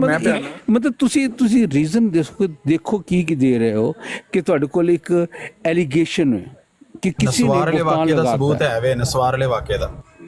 ਠੀਕ ਹੈ। ਇਹ ਦੂਜੀ ਐਂਬੂਲੈਂਸ ਆਈ ਹੈ ਵਾਬੀਅਤ ਦੀ। ਨਹੀਂ ਤੁਸੀਂ ਗੰਦੀ ਗੁਫ਼ਤਗੂ ਤੇ ਕਰਦੇ ਹੋ ਤੇ ਬੰਦਿਆਂ ਨੂੰ ਮੈਂ ਗੰਦੀ ਕਰ, ਤੁਸੀਂ ਬਹੁਤ ਅੱਛੀ ਕਰ ਰਹੇ ਹੋ। ਮੈਂ ਕਿਹੜੀ ਗੰਦੀ ਗੁਫ਼ਤਗੂ? ਸਵਾਲ ਪੁੱਛ ਰਿਹਾ ਕਿ ਗੈਰ ਜਾਨਬਦਾਰ ਸਾਲਸ ਤੁਹਾਨੂੰ ਦੁਨੀਆ ਦੇ ਉੱਤੇ ਕਬੂਲ ਹੈ ਨੇ? ਠੀਕ ਹੈ। ਖੈਰ ਜਾਨਬਦਾਰ ਮੈਂ ਤੁਹਾਨੂੰ ਦੱਸ ਦਿੰਦਾ ਨਾ, ਖਾਨਾ ਇਮਾਮੇ ਖਾਨਾ ਕਾਬਾ ਉਹਨਾਂ ਨੂੰ ਲੈ ਆਓ, ਦਲਾਈ ਲਾਮਾ ਸਾਹਿਬ ਨੂੰ ਲੈ ਆਓ, ਪੋਪ ਸਾਹਿਬ ਨੂੰ ਲੈ ਆਓ, ਅਲੀ ਖਾਮਨਾਈ ਸਾਹਿਬ ਜਿਹੜੇ ਹਲੇ ਤਸ਼ੱਯੁਦ ਦੇ ਨੇ ਉਹਨਾਂ ਨੂੰ ਲੈ ਆਓ, ਭਾਵੇਂ ਆਪਣੇ ਜ਼ਾਕਰ ਨਾਇਕ ਸਾਹਿਬ ਨੂੰ ਲੈ ਆਓ। ਤੁਹਾਡੇ ਅਗਰ ਇਹ ਨੁਮਾਇੰਦੇ ਨੇ ਵੱਡੇ ਖੜਪੈਂਚ, ਇਹਨਾਂ 5 ਬੰਦਿਆਂ ਨੂੰ ਲੈ ਆਓ, ਇਕੱਠੇ ਕਰ ਇਹਨਾਂ ਸਾਰਿਆਂ ਨੂੰ ਇਕੱਠੇ ਕਰ ਲਓ ਤੇ ਮੈਂ ਇਹਨਾਂ ਦੇ ਨਾਲ ਗੱਲ ਕਰਦਾ ਜਾਂ ਆਪਣੇ ਵੱਡੇ ਗੱਲ ਕਰਦਾ। ਇਹਨਾਂ ਲੈ ਆਓ ਇਕੱਠੇ। ਇਹਨਾਂ 'ਚ ਅਗਰ ਹਿੰਮਤ ਹੈ ਨਾ, ਅਗਰ ਇਹ ਸਾਰੇ ਮੁਖੰਨਸ ਨਹੀਂ ਹੈਗੇ, ਇਹਨਾਂ 'ਚ ਜਾਨ ਹੈ, ਇਹਨਾਂ ਲੈ ਆਓ। ਯਾਨੀ ਕਿ ਟਰੰਪ ਤੋਂ ਥੱਲੇ ਤੁਹਾਡੀ ਕਿਹੜੇ ਜਿਹੜੀ ਤੁਹਾਨੂੰ ਵੀ ਸ਼ੌਕ ਨਹੀਂ ਆਉਂਦਾ ਕਿ ਮੱਝ ਸਾਈਕਲ ਦੇ ਰਜ਼ਾਈ ਦੇ ਫਲਸਫਾ ਭੇਜਣ ਵਾਲੇ ਨੂੰ ਜਿਹੜਾ ਇਹ ਸਮਝਦਾ ਹੈ ਕਿ 3 ਸਾਲਾਂ ਦੇ ਅੰਦਰ ਪੂਰੇ ਮੈਂ ਕਿਸੇ ਦਾ ਨਾਂ ਨਹੀਂ ਲੈ ਰਿਹਾ। ਅੱਛਾ ਹੁਣ ਗੱਲ ਸੁਣਨੀ ਨਹੀਂ ਹੈ। ਮਤਲਬ ਇੱਕ ਐਸਾ ਸ਼ਖਸ ਜਿਹੜਾ ਮੱਝ ਸਾਈਕਲ ਵਾਲੇ ਕਮੈਂਟ ਕਰਦੇ ਪਏ ਹੋ, ਮਤਲਬ ਮੈਂ ਕੀ ਗੱਲ ਕਰ ਰਿਹਾ? ਮੱਝ ਕਹਿਣਾ ਕੋਈ ਗੈਰ ਸ਼ਰਈ ਲਫ਼ਜ਼ ਦਾ ਕੀ ਮਤਲਬ ਹੈ? ਮੱਝ ਸਾਈਕਲ ਤੇ ਰਜ਼ਾਈ ਦੀ ਕੀ ਬਕਵਾਸ ਹੈ? ਬਕਵਾਸ ਹੈ ਇਹਨੂੰ ਕੋਈ ਪੁੱਛ ਲਓ ਜਿੰਨਾ ਦੇ। ਮੈਂ ਤੇ ਕਿਸੇ ਬਾਰ-ਬਾਰ ਪੇ ਕਰਦੇ ਹੋ ਤੇ ਕੋਈ ਗੱਲ ਹੈ ਨਾ ਇਹਦੇ ਪਿੱਛੇ? ਮੈਨੂੰ ਤਾਂ ਨਹੀਂ ਪਤਾ ਗੱਲ ਦਾ। ਉਹ ਪੁੱਛੀ ਜਾਏਗੀ ਨਾ, ਜਿਹੜੇ ਉਹ ਦੱਸ ਦੇਣਗੇ, ਉਹਦੇ ਵੀ ਐਵੀਡੈਂਸ ਮੌਜੂਦ ਨੇ। ਅਗਰ ਤੁਹਾਡੇ ਨਜ਼ਦੀਕ ਹੈ ਸਵਾਲ ਤੁਹਾਨੂੰ ਪੁੱਛਿਆ, ਸਿੰਪਲ ਇੱਕ ਸਵਾਲ ਤੁਹਾਨੂੰ ਪੁੱਛਿਆ ਭਾਈ, ਤੁਸੀਂ ਕਿਸੇ ਗੈਰ ਜਾਨਬਦਾਰ ਫੈਸਲ ਕੋਲੋਂ ਫੈਸਲਾ ਕਰਵਾਉਣਾ ਚਾਹੁੰਦੇ ਹੋ? ਤੁਸੀਂ ਕਿਸੇ ਗੈਰ ਜਾਨਬਦਾਰ ਕੋਲੋਂ ਫੈਸਲਾ ਕਰਵਾਉਣਾ ਚਾਹੁੰਦੇ ਹੋ? ਭਾਬੀਓ ਤੁਸੀਂ ਦੱਸੋ। ਵੈਲ ਡਨ ਤਾਹਿਰ ਸਾਹਿਬ। ਚਲੋ ਤੁਸੀਂ ਉਹਦਾ ਮੁੰਡਾ ਤਬਕਾ ਤੇ ਉਹ ਤੁਹਾਡਾ ਮੁੰਡਾ ਤਬਕਾ ਹੈ। ਉਹ ਨਹੀਂ ਵਾਬੀਆਂ ਦਾ ਉਹ ਖੜਕਾਣ, ਉਹਨਾਂ ਦਾ ਵਾਬੀ ਖੜਕਾਣ, ਉਹ ਠੀਕ ਹੈ। ਮੈਂ ਇੱਕ ਸਿੰਪਲ ਮਤਲਬ ਇੱਕ ਗੱਲ ਮੈਂ ਵੀ ਸਿੰਪਲ ਹੀ ਗੱਲ ਪੁੱਛੀ ਤੁਸੀਂ ਮੈਂ ਤੁਹਾਨੂੰ ਚੈਲੰਜ ਕਰਨ ਡਿਆ ਤੁਹਾਡੇ ਨਜ਼ੀਰ ਸਾਹਿਬ ਤੁਸੀਂ ਆਪਣੇ ਕੇਸ ਤੇ ਨਿਬੇੜ ਲਓ ਸਿਰਫ ਟਿਕਟੌਕ ਤੇ ਜਿਹੜੇ ਤੁਸੀਂ 4 ਬੰਦੇ ਹੋ ਤੁਹਾਨੂੰ ਕੁਝ ਵੀ ਨਹੀਂ ਹੋਇਆ ਕਹਿੰਦਾ ਲੌਂਡੇਬਾਜ਼ ਉਹ ਤੋਂ ਨਸਿਆ ਹੈ ਉਹ ਤੇ ਨਸਵਾਰ ਵਾਲੇ ਵੀ ਬੈਠੇ ਨੇ ਤੁਹਾਡੇ ਸਾਹਮਣੇ ਮੈਂ ਕਹਿ ਰਿਹਾ ਤੁਸੀਂ ਐਡੀ ਦੂਰ ਕਾਹਦੇ ਲਈ ਚੰਦ ਤੇ ਥੁੱਕਣ ਦੀ ਕੋਸ਼ਿਸ਼ ਕਰਦੇ ਤੁਸੀਂ ਆਪਸ ਵਿੱਚ ਪਿਆ ਮੈਂ ਉਹਨਾਂ ਦਾ ਚੈਲੰਜ ਕਰ ਰਿਹਾ ਕਿਹਦਾ ਚੈਲੰਜ ਉਹਨਾਂ ਨੇ ਚੈਲੰਜ ਕੀਤਾ ਜਮੀਲ ਸਾਹਿਬ ਤੁਹਾਡਾ ਵੀ ਕਾਰੋਬਾਰ ਪਾਣੀ ਵਾਲੇ ਤਲਾਬ ਤੇ ਹੈ ਤੁਹਾਡੀ ਨਾਨੀ ਦਾਦੀ ਉੱਥੇ ਬਿਜ਼ਨਸ ਅਜੇ ਵੀ ਕਰਦੀ ਹੈ ਉਹਦਾ ਉਹ ਤਾਂ ਕਾਰੋਬਾਰ ਬੰਦ ਕਰਾਓ ਜਾ ਕੇ ਪਾਣੀ ਵਾਲੇ ਤਲਾਬ ਤੇ ਤੁਹਾਡਾ ਵੀ ਬਿਜ਼ਨਸ ਹੈ ਮਾਪੂ ਨੇ ਪਤਾ ਕਹਿੰਦਾ ਮੈਂ ਬੰਬਾਰ ਜਮੀਲ ਸਾਹਿਬ ਇਹ ਜਿਹੜਾ ਹੈ ਨਾ ਅਗਰ ਕੋਈ ਕਬਰ ਪ੍ਰਸਤ ਮੁਰਦਾ ਪ੍ਰਸਤ ਮੁਸ਼ਰਕ ਜਿਹੜਾ ਨਾ ਇੱਕ ਨਾਸਬੀ ਯਜ਼ੀਦੀ ਖਾਰਜੀ ਦੀ ਹਮਾਇਤ ਚ ਆ ਜਾਏ ਨਾ ਤੇ ਤਾਜੁਬ ਨਹੀਂ ਹੋਣਾ ਚਾਹੀਦਾ ਐਗਜ਼ੈਕਟਲੀ ਨੋ ਵੰਡਰ ਇਹ ਇੱਕ ਦੂਜੇ ਲਈ ਐਂਬੂਲੈਂਸ ਦਾ ਕੰਮ ਕਰਦੇ ਇਹ ਜਿਹੜੀ ਲੱਗੇ ਹੋ ਕਰਨ ਕਵਾਲੀ ਆਈ ਕਰੋਗੇ ਇਹ ਕਵਾਲੀ ਨਹੀਂ ਹੈਗੀ ਇਹ ਧੌਣ ਦੇ ਉੱਤੇ ਤੁਹਾਡੇ ਜਿਹੜਾ ਨਾ ਕਸੂਰ ਬਣਾਉਣਾ ਸ਼ੁਰੂ ਕਰ ਦਿਓ ਤੁਹਾਨੂੰ ਉਹਨਾਂ ਚੈਲੰਜ ਕੀਤਾ ਹੈ ਕਿ ਸਾਡੇ ਤੁਸੀਂ ਮਾਤਮ ਕਰੋ ਮੈਂ ਤੁਹਾਨੂੰ ਚੈਲੰਜ ਕਰਨ ਦਿਆ ਤੁਸੀਂ ਸੁਣਨ ਨੂੰ ਤਿਆਰ ਹਾਂ ਮੈਂ ਤਿਆਰ ਹਾਂ ਭਾਈ ਤੁਸੀਂ ਇਹ ਸਾਰਿਆਂ ਨੂੰ ਤੁਹਾਡੇ ਚ ਅਗਰ ਜ਼ਾਕਿਰ ਨਾਇਕ ਸਾਹਿਬ ਨੂੰ ਲੈ ਤਾਹਿਰ ਅਮਜਦ ਸਾਹਿਬ ਦੇਖੋ ਖੁਦਾ ਤਾਲਾ ਦੀ ਸ਼ਾਨ ਦੇਖੋ ਕਿ ਸਾਨੂੰ ਕਹਿੰਦੇ ਨੇ ਜੀ ਕਿ ਸਾਡੇ ਫਿਰਕੇ ਦੇ ਨਾ ਅਲੱਗ-ਅਲੱਗ ਹੋ ਗਏ ਨੇ ਇੱਥੇ ਜ਼ਾਹਿਰ ਹੁੰਦਾ ਕਿ ਜਮਾਤ-ਏ ਅਹਿਮਦੀਆ ਮੁਸਲਮਾਨ ਨੂੰ ਖੁਦਾ ਤਾਲਾ ਕਿਸ ਤਰ੍ਹਾਂ ਫਿਲਟਰ ਕਰਕੇ ਅਲੱਗ ਕਰਦੀ ਹੈ ਜਿਹੜੇ ਆਪਣੇ ਆਪ ਨੂੰ ਬੇਸ਼ੱਕ ਉਹ ਅਹਿਮਦੀ ਕਹਿਣ ਨੂੰ ਕਿਸ ਤਰ੍ਹਾਂ ਇਹਨਾਂ ਜਹੰਨਮੀ ਫਿਰਕਿਆਂ ਦੇ ਵਿੱਚ ਬੈਠੇ ਹੁੰਦੇ ਨੇ ਔਰ ਇਹ ਉਹਨਾਂ ਦੇ ਫੈਸਲੇ ਕਰਵਾ ਰਹੇ ਹੁੰਦੇ ਨੇ ਇਹਨਾਂ ਦੇ ਨਾਲ ਸ਼ੋਲਡਰ ਟੂ ਸ਼ੋਲਡਰ ਪਰ ਕਹਿੰਦੇ ਨੇ ਕਿ ਸਾਡੀ ਜਮਾਤ ਦੇ ਟੁਕੜੇ ਹੋ ਗਏ ਉਹ ਇੱਕੋ ਹੀ ਹੈ ਅਸੀਂ ਜਹੰਨਮੀ ਆ ਸਾਰੇ ਦੇਖ ਲੋ ਸਾਰੇ ਜਹੰਨਮੀ ਇਕੱਠੇ ਹੁੰਦੇ ਨੇ ਤੁਹਾਨੂੰ ਕਿਹਨੇ ਦੱਸਿਆ ਰਸੂਲ ਅੱਲਾਹ ਨੇ ਕਿਹਾ ਚੈਲੰਜ ਕਰੋ ਰਸੂਲ ਅੱਲਾਹ ਨੇ ਮੇਰਾ ਨਾਮ ਲਿਖਿਆ ਹੈ ਅਮਨ ਨਜ਼ੀਰ ਜਹੰਨਮੀ ਹੈ ਉਹ ਬਿਲਕੁਲ ਤੇਰਾ ਨਾਂ ਹੀ ਲਿਖਿਆ ਹੈ ਤੇਰੇ ਵੱਡਿਆਂ ਦਾ ਲਿਖਿਆ ਹੈ ਸਭ ਦਾ ਲਿਖਿਆ ਹੈ ਸਭ ਜਹੰਨਮੀ ਫਿਰ ਗਏ ਜਮੀਲ ਸਾਹਿਬ ਛੱਡੋ ਇਹਨੇ ਗੱਲ ਕਰਨੀ नहीं मैं तो ये बात करता हूँ कि अल्लाह ताला का फैसला देखिए कि हमारे खन्नस नहीं है तारक खान देख लो अकबर खान देख लो कैसे बैठे हुए हैं बजाय इसके ਹੁਣ ਗੱਲ ਦੂਜੇ ਨੂੰ ਵੀ ਕਰਨ ਦੋ ਨਾ ਇਹ ਤੇ ਨਹੀਂ ਤੁਸੀਂ ਬੋਲਣਾ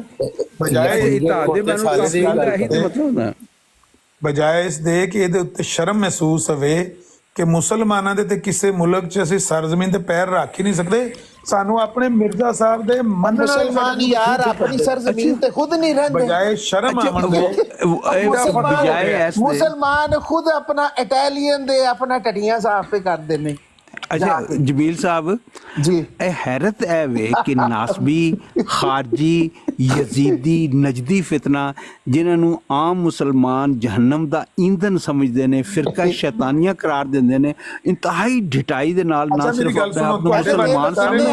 ਮੁਸਲਮਾਨ ਕਹਿਣ ਵਾਲੇ ਮੇਰੀ ਗੱਲ ਸੁਣੋ ਆਪਣੀ ਸਰਜ਼ਮੀਨ ਤੇ ਬੈਠੇ ਅੱਛਾ ਮੇਰੀ ਗੱਲ ਤਾਂ ਸੁਣ ਲਓ ਨਾ ਇੱਕ ਮਿੰਟ ਇਹ ਅਮਰ ਨਜ਼ੀਰ ਸਾਹਿਬ ਤੇ ਮੱਕੇ ਮਦੀਨੇ 'ਚ ਫਜਰ ਦੀ ਨਮਾਜ਼ ਪੜ੍ਹਦੇ ਨੇ ਤੇ ਜ਼ੋਰ ਤੇ ਅਸਲ ਜਿਹੜਾ ਨਾ ਮਦੀਨੇ ਜਾ ਕੇ ਪੜ੍ਹਦੇ ਨੇ ਮੈਂ ਆਵਾਜ਼ ਉੱਚੀ ਕਰਾਂ ਫਿਰ ਸੁਣੋਗੇ ਮੈਂ ਤੁਹਾਡਾ ਜੀ ਤੁਹਾਡੀ ਕਾਫੀ ਆਵਾਜ਼ ਹੈ ਮਤਲਬ ਗੰਦਗੀ ਫੈਲਾਣੀ ਹੈ ਨਾ ਤੁਸੀਂ ਤੇ ਭੰਗੀਆਂ ਦੀ ਤੋਪ ਵਰਗੇ ਹੋ ਚਲੋ ਜੀ ਅਬਦੁਲ ਗਫਾਰ ਜੰਬਾ ਦੇ ਪੈਰੋਕਾਰ ਵੀ ਤੁਹਾਡੇ ਖਿਲਾਫ ਨੇ ਹੁਣ ਨਿਦਾ ਨਸਰ ਵੀ ਤੁਹਾਡੇ ਖਿਲਾਫ ਹੈ ਹੁਣ ਬੰਦਾ ਕਰੇ ਕੀ ਉਹ ਤੁਹਾਡੇ ਖਿਲਾਫ ਕੌਣ ਨੇ ਤੁਸੀਂ ਤੇ ਆਪ ਹੀ ਆਪਣੇ ਖਿਲਾਫ ਹੋ ਤੁਸੀਂ ਜਹੰਨਮ ਦਾ ਈਂਧਨ ਹੋ ਤੁਸੀਂ ਅਹਿਲੇ ਬੈਤ ਦੇ ਖਿਲਾਫ ਹੋ ਤੁਸੀਂ ਹੈ ਕੌਣ ਹੋ ਚੌਥੇ ਖਲੀਫਾ ਦੀ ਨਵਾਸੀ ਚੌਥੇ ਖਲੀਫਾ ਦੀ ਬੇਟੀ ਤੁਸੀਂ ਕਾਤਲੇ ਹੁਸੈਨ ਹੋ ਤੁਸੀਂ ਖੈਮੇ ਜਲਾਉਣ ਵਾਲੇ ਹੋ ਤੁਸੀਂ ਮੌਲਾ ਅਲੀ ਅਲੈਹਿਸਲਾਮ ਦੇ ਉੱਤੇ ਕੁਫਰ ਦਾ ਫਤਵਾ ਲਗਾਉਣ ਵਾਲੇ ਤੁਸੀਂ ਬਦਤਰੀਨ ਜੋ ਦੁਸ਼ਮਣੀ ਕਰਨ ਵਾਲੇ ਹੋ ਤੁਸੀਂ ਹੈ ਕੌਣ ਮੈਂ ਕਿਹੜਾ ਸਵਾਲ ਪੁੱਛਿਆ ਜ਼ਾਤ ਦਾ ਵਾਬੀ ਹੋਵੇ ਤੇ ਮਤਲਬ ਇਸਲਾਮ ਨੂੰ ਜੱਫੇ ਮੈਂ ਪੁੱਛਿਆ ਵੀ ਜਿਹੜੀ ਨਿਦਾ ਨਸਰ ਮੈਂ ਵੀ ਤਾਂ ਪੁੱਛਿਆ ਨਾ ਮੈਂ ਵੀ ਤਾਂ ਪੁੱਛਣ ਨਹੀਂ ਡਿਆ ਨਾ ਭਈ ਆਮਰ ਨਜ਼ੀਰ ਹੁਣ ਵਾਬੀ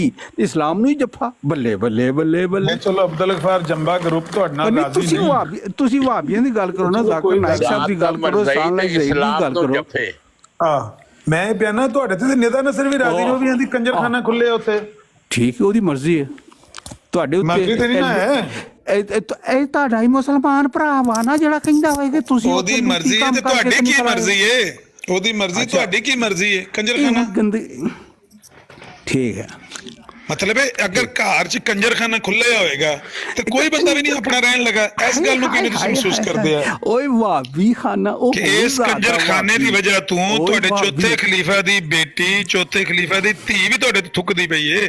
ਚਲੋ ਅਬਦੁਲ ਗਫਾਰ ਜੰਬਾ ਤੇ ਥੁੱਕਦਾ ਹੈ, ਹਫੀਜ਼ ਸ਼ੇਖ ਥੁੱਕਦਾ ਹੈ, ਲਾਹੌਰੀ ਗਰੋਹ ਥੁੱਕਦਾ ਹੈ, ਕੋਈ ਗੱਲ ਠੀਕ ਹੈ। ਮੈਂ ਕਹਿੰਦਾ ਕਿ ਯਾਰ ਜਿਹੜੀ ਤੁਹਾਡੇ ਚੌਥੇ ਖਲੀਫਾ, ਇਹ ਹੁਣ ਤੁਹਾਡਾ ਚੌਥਾ ਖਲੀਫਾ ਮਰਿਆ, ਉਹਦੀ ਧੀ ਤੇ ਉਹਦੀ ਨਵਾਸੀ ਜਿਹੜੀ ਏ ਉਹ ਵੀ ਥੂ ਥੂ ਕਰਦੀ ਹੁੰਦੇ ਨੇ। ਕੰਜਰ ਨੇ ਸਾਰੇ ਅੰਦਰ ਕੰਜਰਖਾਨਾ ਇਹਨਾਂ ਖੋਲਿਆ, बदकारी खुली है। डॉक्टर मुबशर लगा हुआ है, आमिर लगा हुआ है। देखा कैसा सुकून आया। लातों के भूत बातों से नहीं मानते हैं। ਸੁਭਾਨ ਅੱਲਾਹ ਮੈਨੇ ਸੇ ਸਭ ਵੈਲ ਡਨ ਗੁੱਡ ਨਸਾ ਦਿੱਤਾ ਬੰਦੇ ਨੂੰ, ਹਰਾ ਦਿੱਤਾ ਤੁਸੀਂ। ਚਲੋ ਨਾਰਾ ਲਾਓ। ਨਹੀਂ ਜਿਹੜਾ ਬੰਦਾ ਨਾ ਫਿਰ ਜਿਹੜਾ ਗੱਲ ਵਾਰੀ ਨਾਲ ਨਾ ਕਰੇ, ਜਿਹੜਾ ਵਾਰੀ ਨਾਲ ਨਾ ਕਰੇ ਉਹਨੂੰ ਫਿਰ ਮੂਲੀ ਦੇ ਕੇ ਕਰਾ ਲਈਦੇ ਨਾ। ਕੋਈ ਗੱਲ ਨਹੀਂ, ਮੈਂ ਵੀ ਚਲੇ ਜਾਵਾਂਗਾ। ਨਹੀਂ ਉਹਦਾ ਕੀ ਪਟੇ। ਨਹੀਂ ਇਹ ਨਹੀਂ ਗੱਲ, ਤੁਸੀਂ ਵਾਰੀ ਨਾ ਕਰੋਗੇ ਤੇ ਤੁਹਾਨੂੰ ਕੋਈ ਜ਼ਰੂਰਤ ਨਹੀਂ ਪੈਣ ਲੱਗੀ ਥੱਲੇ ਜਾਣ ਦੀ। ਦੱਸੋ ਉਹਨਾਂ ਦੀ ਵਾਰੀ ਹੈ ਵੀ ਪਾਣੀ ਵਾਲੇ ਤਲਾਅ ਦਾ ਕੰਜਰ ਹੈ। ਇਹ ਦੱਸੋ ਕਿ ਤੁਹਾਨੂੰ ਚਮੂਣੇ ਕਿਉਂ ਲੜਦੇ ਪਏ ਨੇ? मिर्जा महमूद दा पैरोकार ते इस्लाम नु जफे। ये कैसा गम है जिसको छुपा रहे हो तुम जो इतना मुस्कुरा रहे हो। मैं अगले दिन एक वीडियो ਵੇਖਦਾ ਸਾਡੇ ਨੇ ਕਾਫੀ ਛਿੱਤਰ ਫੇਰਿਆ, ਉਹਦਾ ਕੰਮ ਗੁੱਸਾ ਕੱਢਦੇ ਪਏ ਹੋ ਜਿਹੜਾ ਛਿੱਤਰ ਫੇੜਿਆ। ਉਹ ਬਾਬੇ ਜੀ ਕਹਿੰਦੇ ਨੇ ਕਿ ਉਹਦੇ ਕੋਲ ਸਵਾਲ ਪੁੱਛਿਆ, ਉਹਨਾਂ ਆਖਿਆ ਉਹ ਮਿਰਜ਼ਾ ਮਸਰੂਰ ਸਾਹਿਬ ਅਗਰ ਪਾਕਿਸਤਾਨ ਆ ਜਾਣ ਤੇ ਉਹਨਾਂ ਆਖਿਆ ਫਿਰ ਉਹਨਾਂ ਦੇ ਵਿੱਚ ਮੂੰਹ ਦੇ ਜਿਹੜੇ ਹੈ ਮੈਂ ਸਿੱਧੇ ਕਰ ਦਿਆਂਗਾ। ਉਹ ਬਾਬੇ ਨੇ ਸੁਣੀ ਜੇ ਵੀਡੀਓ ਦੇਖੀ ਜੇ। ਆ ਤੇ ਫਿਰ ਜਿਹੜੇ ਮੱਕੇ ਤੋਂ ਨਸੇ ਉਹ ਵੀ ਚਮੂਣਿਆਂ ਦੀ ਵਜ੍ਹਾ ਕਰਕੇ ਨਸੇ ਸਾ ਮਦੀਨੇ।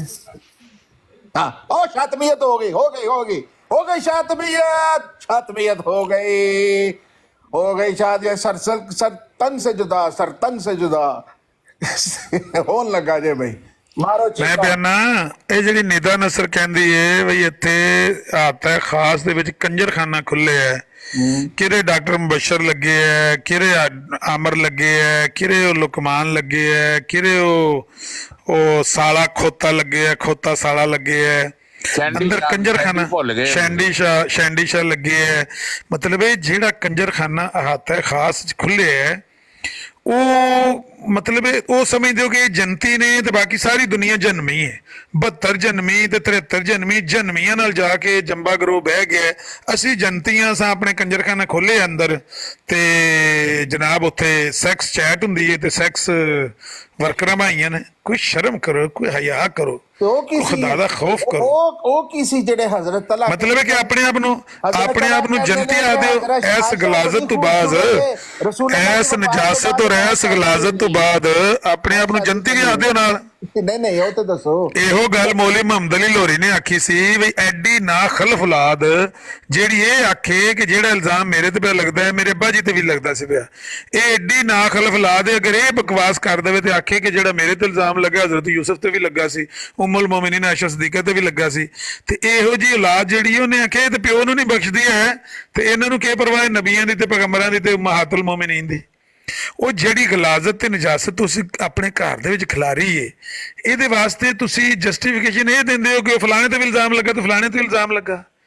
ਇਹ ਜਿਹੜਾ ਨਾ ਅਜੀਬ ਤੇ ਨਿਰਾਲਾ ਤਰੀਕਾ ਹੈ ਤੁਹਾਡਾ ਬਰੀਅਤ ਦਾ। ਇਹ ਮੌਲਵੀ ਮੁਹੰਮਦ ਅਲੀ ਦਾ ਮਜ਼ਮੂਨ ਹੈ ਕਿ मियाँ साहब का बरीयत का निराला तरीक ਬਈ ਜਿਹੜਾ ਮੇਰੇ ਤੇ ਇਲਜ਼ਾਮ ਲੱਗਿਆ ਫਲਾਣੇ ਤੇ ਵੀ ਲੱਗਿਆ, ਫਲਾਣੇ ਤੇ ਵੀ ਲੱਗਿਆ, ਤੱਕ ਫਿਰ ਆਪਣੇ ਪਿਓ ਨੂੰ ਵੀ ਨਹੀਂ ਬਖਸ਼ਿਆ। ਕਹਿੰਦਾ ਜਿਹੜਾ ਮੇਰੇ ਤੇ ਇਲਜ਼ਾਮ ਲੱਗਿਆ ਮੇਰੇ ਅੱਬਾ ਜੀ ਤੇ ਵੀ ਲੱਗਦਾ। ਇਹੋ ਜੀ ਲਾਦ ਜ਼ਾਨੀ ਨੂੰ ਮੁਸਲਿਮ ਮੰਨ ਕੇ ਬੈਠੇ ਨੇ। ਮਤਲਬ ਇਹੋ ਜੀ ਲਾਦ ਨੂੰ ਬੰਦਾ ਬੇਲਾਦ ਹੀ ਚੰਗਾ। ਹਫੀਜ਼ ਸ਼ੇਖ ਸਾਹਿਬ ਜਿਹੜਾ ਇਹ ਆਖੇ ਕਿ ਜਿਹੜਾ ਇਲਜ਼ਾਮ ਮੇਰੇ ਤੇ ਲੱਗਦਾ ਹੈ ਇਹ ਮੇਰੇ ਪਿਓ ਤੇ ਵੀ ਲੱਗਦਾ ਸੀ, ਮਿਰਜ਼ਾ ਸਾਹਿਬ ਤੇ ਵੀ ਇਹੀ ਲੱਗਦਾ ਸੀ। ਉਹਨੇ ਮੂੰਹ ਮੰਗਿਆ ਇਨਾਮ ਦਾ ਚੈਲੰਜ ਕੀਤਾ। ਉਹਨੇ ਆਖਿਆ ਅਗਰ ਮਿਰਜ਼ਾ ਸਾਹਿਬ ਤੇ ਇਹ ਇਲਜ਼ਾਮ ਲੱਗਦਾ ਹੋਵੇ ਜਾਂ ਲੱਗਿਆ ਹੋਵੇ, ਲਾਹੌਰੀਆਂ ਲਾਇਆ ਹੋਵੇ ਜਾਂ ਮਿਸਰੀਆਂ ਨੇ ਲਾਇਆ ਹੋਵੇ, ਸਬੂਤ ਦੇ ਮੂੰਹ ਮੰਗਿਆ ਇਨਾਮ ਤੈਨੂੰ ਦੇਵਾਂਗੇ। ਲੇਕਿਨ ਝੂਠ ਦੀ ਪੈਦਾਵਾਰ ਪਈ ਜਾਂਦੀ ਹੈ। ਅਸੀਂ ਤਾਂ ਇਹ ਜਨਤੀ, ਇਹ ਤਾਂ ਸਾਰੇ ਜਨਮੀ ਨੇ ਇਕੱਠੇ ਹੋ ਕੇ ਬੈਠੇ। कैसे बेशर्म लोग ने। जानी अपनी शारक कटा के गया सूरा आका दे मुताबिक, उन्हें मुस्लिम बन के बैठे ने जानी नू। ਇਹੋ ਹੀ ਸਵਾਲ ਕੀਤਾ ਹੈ ਵੀ ਜਮੀਲ ਸਾਹਿਬ ਗੈਰ ਜਾਨਬਦਾਰ ਅਗਰ ਤੁਹਾਨੂੰ ਸਾਲਸ ਪ੍ਰੋਵਾਈਡ ਕਰ ਦਿੱਤੇ ਜਾਣ ਤੇ ਅਬਦੁਲ ਗਫਾਰ ਜੰਬਾ ਗਰੋਹ ਕਹਿ ਰਿਹਾ ਹੈ ਕਿ ਤੁਸੀਂ ਸਾਡੇ ਨਾਲ ਮੁਸਲਿਮ ਮੌਦ ਦੇ ਮੌਜੂ ਤੇ ਫੈਸਲਾ ਕਰ ਲਓ। ਤੁਸੀਂ ਜਿਹਨੂੰ ਮੁਸਲਿਮ ਮੌਦ ਮੰਨਿਆ ਉਹ ਜ਼ਾਨੀ ਤੇ ਬਦਕਾਰ ਆਦਮੀ ਹੈ। ਤੇ ਆਓ ਤੁਹਾਨੂੰ ਅਸੀਂ ਮੁਸਲਿਮ ਮੌਦ ਦੱਸਨੇ ਆ ਜਿਹੜਾ ਅਸਲੀ ਮਿਰਜ਼ਾ ਸਾਹਿਬ ਦੀ ਪੇਸ਼ਗੋਈ ਦੇ ਐਨ ਮੁਤਾਬਕ ਹੈ। ਉਹਨਾਂ ਦਾ ਨਾਂ ਅਬਦੁਲ ਗਫਾਰ ਜੰਬਾ ਅਸੀਂ ਸਾਬਤ ਕਰਨੇ ਆ। ਤੇ ਗੈਰ ਜਾਨਬਦਾਰ ਸਾਲਸ ਚੁਣ ਲੈਣੇ ਆ, ਮੁਸਲਮਾਨਾਂ ਚੁਣ ਲੈਣੇ ਆ, ਕ੍ਰਿਸਚਨਾਂ ਚੁਣ ਲੈਣੇ ਆ, ਹਿੰਦੂਆਂ ਚੁਣ ਲੈਣੇ ਆ, ਸਿੱਖਾਂ ਚੁਣ ਲੈਣੇ। ਇਹ ਗੱਲ ਕੀਤੀ ਅਕਬਰ ਖਾਨ ਸਾਹਿਬ ਨੇ। ਟੋਨੀ ਸਾਹਿਬ ਨੇ ਅੱਗੋਂ ਚਿਚੜਾਂ ਵਾਲਾ ਕੰਮ ਸ਼ੁਰੂ ਕਰਤਾ। ਤੁਸੀਂ ਕੀ ਕਹਿੰਦੇ? ਅਸਲ ਵਿੱਚ ਟੋਨੀ ਨਾਰਾਜ਼ ਹੋਇਆ ਵੇ ਕਿ ਗਾਗੇ ਦਾ ਨਾਮ ਕਿਉਂ ਨਹੀਂ ਲਿਆ ਸੁਣਨ ਦੇ ਵਿੱਚ ਨਾ, ਕਾਜ਼ੀਆਂ ਦੇ ਵਿੱਚ। ਨਹੀਂ ਗਾਗੇ ਨੂੰ ਗੋਲੀ ਮਾਰੋ। ਅੱਛਾ ਜਮੀਲ ਸਾਹਿਬ ਪੁੱਟੋ ਮਾਈਕ ਹੁਣ ਦੱਸੋ, ਕਿਆ ਇਹ ਗਲਤ ਹੈ ਪ੍ਰਪੋਜ਼ਲ ਜਿਹੜੀ ਉਹਨਾਂ ਦਿੱਤੀ ਹੈ ਕਿ ਗੈਰ ਜਾਨਬਦਾਰ ਅਗਰ ਸਾਲਸ ਚੁਣ ਲਈਏ? ਇਹਨੂੰ ਕਹਿੰਦੇ ਨੇ ਸੂਏ ਖੋਤੀ ਦੇ ਕਿਲੇ ਕਮਿਆਰੀ ਨਾ। ਤੁਹਾਡੇ ਕਿੰਨੇ ਮਸਲੇ ਨੇ ਕਿ ਤੁਹਾਡਾ ਇਮਾਮ ਗੈਬ ਜਿਹੜਾ ਹੈ ਉਹ ਭਾਈ ਮੇਰਾ ਮਸਲਾ ਇਹ ਨਹੀਂ ਹੈ, ਮੇਰਾ ਇਹ ਮਸਲਾ ਨਹੀਂ, ਇਹ ਮੇਰਾ ਮਸਲਾ ਨਹੀਂ। ਮੈਂ ਇਹ ਪਿਆ ਕਹਿਣਾ ਕਿ ਜਿਹੜੇ ਐਨੀ ਦੇਰ ਮੈਂ ਚਲੇ ਜਾਵਾਂ ਫਿਰ ਨਹੀਂ, ਮੈਂ ਪਿਆ ਕਹਿਣਾ ਜਮੀਲ ਸਾਹਿਬ ਸੁਣ ਤੇ ਲੋ ਨਾ, ਮੇਰਾ ਮਸਲਾ ही नहीं ना, अभी मेरी ਤੁਹਾਡੀ ਇਬਤਦਾ ਹੀ ਗਲਤ ਹੈ ਨਾ। नहीं अभी मेरी बारी है, अभी वो तो ठीक है पर इब्तदा ही झूठ तो करने लगे हो। मेरा मसला कहाँ है? नहीं इब्तदा मेरी तुम्हारी मर्जी के मुताबिक तो नहीं ना होनी, मेरी मसला मर्जी है। मेरा मसला है मुस्लिम हो ਤੁਹਾਡਾ ਹੈ, ਮੇਰੇ ਨੂੰ ਉਹਨੂੰ ਮੰਨੋ ਭਾਵੇਂ ਉਹਨੂੰ ਮੰਨੋ। तुम्हारे मसले पहले बताता हूँ ना, उसको हल करो। भाई मेरा मसला मैं ਤੁਹਾਡੇ ਕੋਲ ਲੈ ਕੇ ਗਿਆ, ਮਸਰੂਰ ਵਾਲਾ ਤਰੀਕਾ ਇਹਨਾਂ ਦਾ। तुमने मैं ਤੁਹਾਡੇ ਕੋਲ ਲੈ ਕੇ ਗਿਆ ਆਪਣਾ ਮਸਲਾ ਕੋਈ। तुमने खुद को पेश किया था, तुमने मुझे बताया था।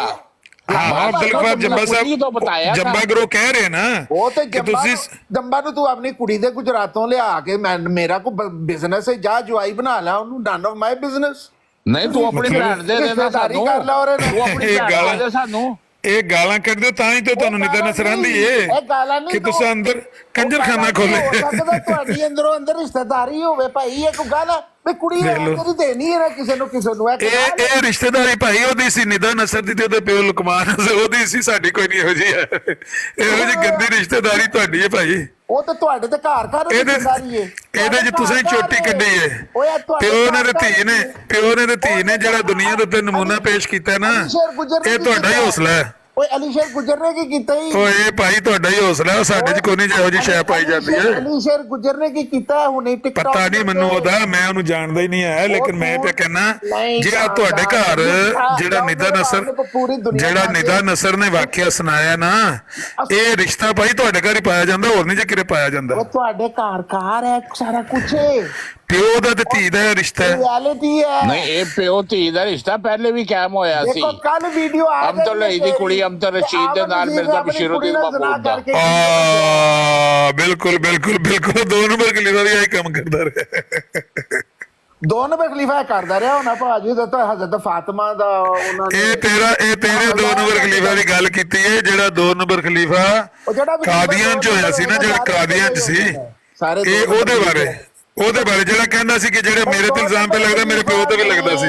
ਰਸੂਲ ਦੀ ਇਹ ਉਸ 2 ਨੰਬਰ ਖਲੀਫਾ ਦੀ ਗੱਲ ਹੈ ਜਿਹੜਾ ਕਹਿੰਦਾ ਸੀ ਕਿ ਜਿਹੜਾ ਇਲਜ਼ਾਮ ਮੇਰੇ ਤੇ ਪੇ ਲੱਗਦਾ ਹੈ ਮੇਰੇ ਪਿਓ ਤੇ ਵੀ ਲੱਗਦਾ ਸੀ। ਇਹ ਉਸ 2 ਨੰਬਰ ਖਲੀਫਾ ਦੀ ਗੱਲ ਹੈ ਜਿਹੜਾ ਕਹਿੰਦਾ ਸੀ ਕਿ ਮੇਰੇ ਪਿਓ ਤੇ ਵੀ ਇਹ ਇਲਜ਼ਾਮ ਲੱਗਦਾ ਸੀ। ਜਿਹੜਾ ਇਲਜ਼ਾਮ ਮੇਰੇ ਤੇ ਪਿਆ ਲੱਗਦਾ ਹੈ ਮੇਰੇ ਪਿਓ ਮਿਰਜ਼ਾ ਗੁਲਾਮ ਅਹਿਮਦ ਕਾਦੀਆਨੀ ਤੇ ਵੀ ਇਹ ਇਲਜ਼ਾਮ ਲੱਗਦਾ ਰਿਹਾ ਹੈ। ਫੈਸਲਾ ਕਰਾ ਇਹਨੂੰ ਕਹਿੰਦੇ ਲਾਲ ਦੀ ਲਾਦ, ਇਹੋ ਜਿਹੀ ਲਾਲ ਦੀ ਲਾਦ ਹੋਵੇ, ਇਹਦੇ ਨਾਲ ਬੰਦਾ ਬੇਲਾਦ ਹੀ ਚੰਗਾ ਵੈਸੇ। ਕਿਉਂ ਜਮੀਲ ਸਾਹਿਬ ਬੁਲਾ ਕੇ ਅਗਰ ਇਹੋ ਜੀ ਔਲਾਦ ਨਾਲੋਂ ਮੈਂ ਕਹਿੰਦਾ ਬੰਦਾ ਬੇਲਾਦ ਨਹੀਂ ਚੰਗਾ। ਜਮੀਲ ਸਾਹਿਬ ਜੇ ਮੇਰੀ ਗੱਲ ਸੁਣੋ ਨਾ, ਮੇਰੀ ਗੱਲ ਤੇ ਸੁਣੋ ਨਾ, ਜੇ ਤੁਹਾਡਾ ਬੱਚਾ ਕੱਲ ਨੂੰ ਤੁਹਾਨੂੰ ਆਖੇ, ਜਿਹੜਾ ਬੱਚਾ ਤੁਹਾਡਾ ਅਗਰ ਉਹਦੇ ਤੇ ਇਲਜ਼ਾਮ ਲੱਗੇ ਤੇ ਉਹ ਆਖੇ ਕਿ ਜਿਹੜਾ ਇਲਜ਼ਾਮ ਮੇਰੇ ਤੇ ਪਿਆ ਲੱਗਦਾ ਮੇਰੇ ਅੱਬਾ ਜੀ ਜਮੀਲ ਤੇ ਵੀ ਲੱਗਦਾ ਸੀ, ਤੁਸੀਂ ਆਖੋਗੇ ਇਹਦੇ ਨਾਲ ਮੈਂ ਉੱਤਰ ਨਖੱਤਰ ਹੀ ਚੰਗਾ ਆ। ਤੁਸੀਂ ਆਖੋਗੇ ਇਹਦੇ ਨਾਲ ਮੈਂ ਉੱਤਰ ਨਖੱਤਰ ਹੀ ਚੰਗਾ ਆ, ਤੇਰੇ ਹਾਰ ਦੇ ਨਾ ਹੀ ਜੰਮਦਾ ਤੇ ਚੰਗਾ। दीन रसूल पाक सल्लल्लाहु अलैहि खलीफे मिर्जा महमूद नहीं अवलीन चल्ला माफ करे, ਇਹੋ ਜਿਹਾ ਕੰਮ ਅਵਲੀਨ ਚ ਨਹੀਂ ਹੋਇਆ। ਅਸਤਗਫਿਰullah। ਕਿਸ ਬੰਦੇ ਨੇ ਅੱਜ ਤਾਈਂ ਇਹ ਕੀਤੀ ਇਹ ਗੱਲ ਕਿ ਮੇਰੇ ਪਿਓ ਤੇ ਵੀ ਇਹ ਇਲਜ਼ਾਮ ਲੱਗਦਾ ਸੀ ਜਿਹੜਾ ਮੇਰੇ ਤੇ ਪਿਆ ਲੱਗਦਾ ਹੈ। ਇਸ ਤਰ੍ਹਾਂ ਦਾ ਕੋਈ ਹਲਾਲ ਜ਼ਾਦਾ ਕਹਿ ਸਕਦਾ ਹੈ? ਕੋਈ ਹਲਾਲ ਦਾ ਪੁੱਤਰ ਇਹ ਪਿਓ ਦੇ ਬਾਰੇ ਕਹਿ ਸਕਦਾ ਕਿ ਮੇਰੇ ਪਿਓ ਤੇ ਵੀ ਉਹ ਇਲਜ਼ਾਮ ਲੱਗਦਾ ਸੀ ਜੋ ਮੇਰੇ ਤੇ ਲੱਗਦਾ? ਨਹੀਂ ਹਲਾਲ ਦਾ ਤੇ ਨਹੀਂ ਇਸ ਤਰ੍ਹਾਂ ਕਹਿ ਸਕਦਾ ਨਾ, ਹਲਾਲ ਦਾ ਤੇ ਨਹੀਂ ਕਹਿ ਸਕਦਾ। ਮੇਰਾ ਨਹੀਂ ਖਿਆਲ हजरत अम्मा जान ने मौलवी मोहम्मद अली साहब दे के दुपट्टा सुटिया, हीरे ਨੂੰ ਬਚਾ ਲਓ। ਭਾਬੀ ਹੋ ਬਸ਼ੀਰੇ ਨੂੰ ਬਚਾ ਲਓ, ਬਸ਼ੀਰੇ ਕੋ ਬਚਾਓ। ਕੀ ਕਹਿੰਦੀ ਸੀ, ਕੀ ਕਹਿੰਦੀ ਸੀ ਇਹਨਾਂ ਦੀ ਅੰਮਾ ਜਾਨ? ਬਸ਼ੀਰੇ ਕੋ ਬਚਾਓ, ਬਸ਼ੀਰੇ ਕੋ ਬਚਾਓ, ਬਸ਼ੀਰੇ ਕੋ ਬਚਾਓ। ਦੁਪੱਟਾ ਸੱਟਿਆ ਹਕੀਮ ਨੂਰਦੀਨ ਅੱਗੇ? ਨਹੀਂ, ਮੌਲਵੀ ਮੁਹੰਮਦ ਅਲੀ ਸਾਹਿਬ ਅੱਗੇ। ਹਾਂ, ਮੌਲਵੀ ਮੁਹੰਮਦ ਅਲੀ ਸਾਹਿਬ ਅੱਗੇ। ਅੱਛਾ, ਹਾਂਜੀ, ਭਈਆ ਇਹਨੂੰ ਬਚਾ ਲਓ, ਇਹਨੂੰ ਬਚਾ ਲਓ। ਉਹ ਨੌਕਰ ਨੂੰ ਭੇਜ ਦਿੱਤਾ ਬਾਹਰ ਸੌਦਾ ਲੈਣ, ਤੇ ਗਵਾਹੀ ਨਾ ਮਿਲੀ, ਤੇ ਉਹ ਮੌਲਵੀ ਮੁਹੰਮਦ ਅਲੀ ਸਾਹਿਬ ਨੇ ਉਹਦੇ ਹੱਕ 'ਚ ਫੈਸਲਾ ਦੇ ਦਿੱਤਾ। ਉਹ ਕੰਜਰ ਦੇ ਖਿਲਾਫ ਹੀ ਫੈਸਲਾ ਦੇ ਦਿੰਦੇ, ਤੇ ਅੱਜ ਇਹ ਸਾਰਾ ਅਜ਼ਾਬ ਨਾ ਇਕੱਠਾ ਹੁੰਦਾ। ਇਹ ਗੱਲ ਠੀਕ। ਹਾਂਜੀ, ਜਾਂ ਮਿਰਜ਼ਾ ਸਾਹਿਬ ਉਹਦੇ ਉੱਤੇ ਮੁਸਲਿਮ ਮੌਤ ਦਾ ਹੱਥ ਰੱਖ ਦਿੰਦੇ, ਉਹ ਤਾਂ ਵੀ ਉਹਨੇ ਮਰ ਜਾਣਾ ਸੀ। ਇਹ ਗੱਲ ਬੜੀ ਸੁਣਾਈ ਜੇ।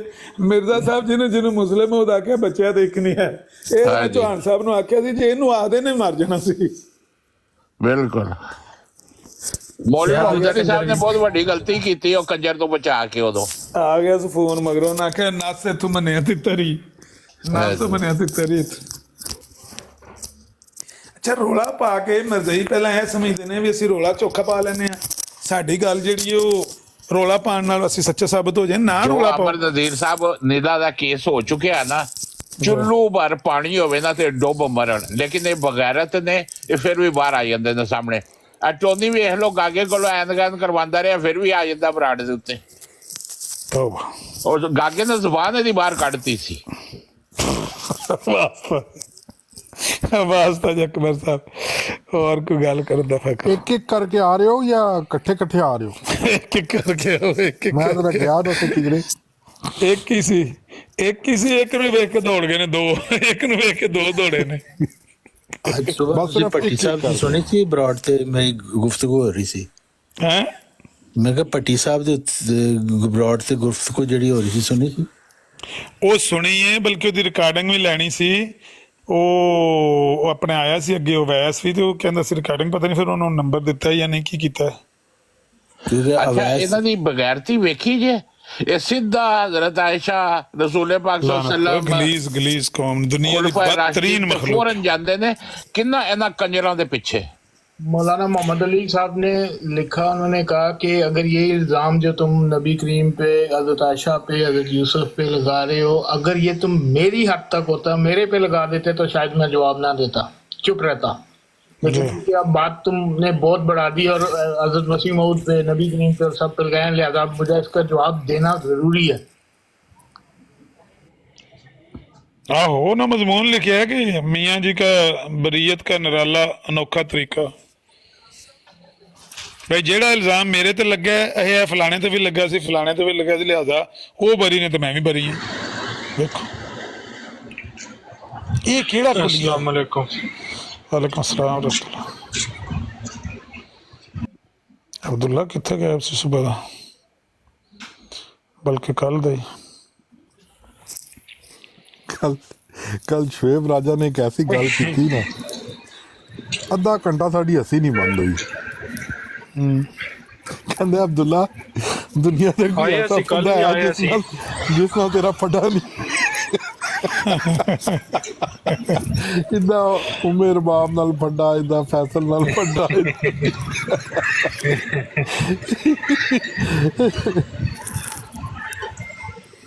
अब्दुल्ला कह देना, मैं आप लाए मस्जिद होना तहजीब का फर्जंद, अपने भी हैं नाला, बेगाने भी ना खुश, मैं जहर हलाहल को कभी कह न सका कंद।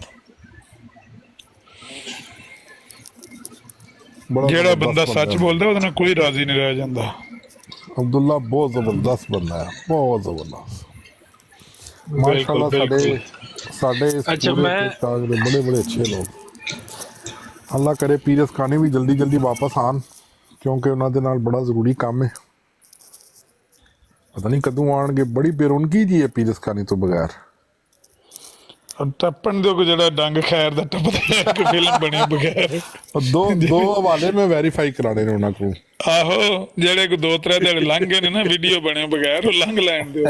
सही गल शेर लगी है ना पीरस खाने से।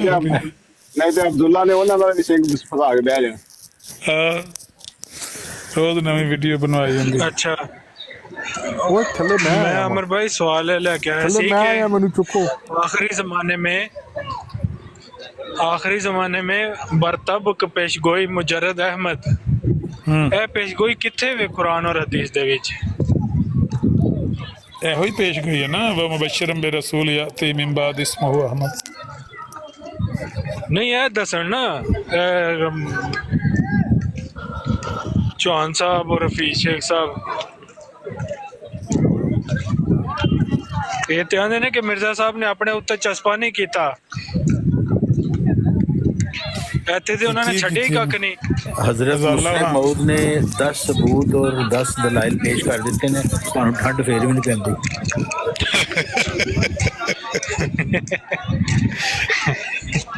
حضرت مسلم موعود نے 10 ਸਬੂਤ ਵਾਕਈ ਪੇਸ਼ ਕਰਤੇ ਨੇ ਕਿ ਮਿਰਜ਼ਾ ਸਾਹਿਬ ਦੇ ਮਸਦਾਕ ਨੇ ਨਬੀ ਪਾਕ ਨਹੀਂ ਹਨ ਹੁਣ ਮਸਲਾ ਇੱਕ ਮਿੰਟ ਅਬਦੁੱਲਾ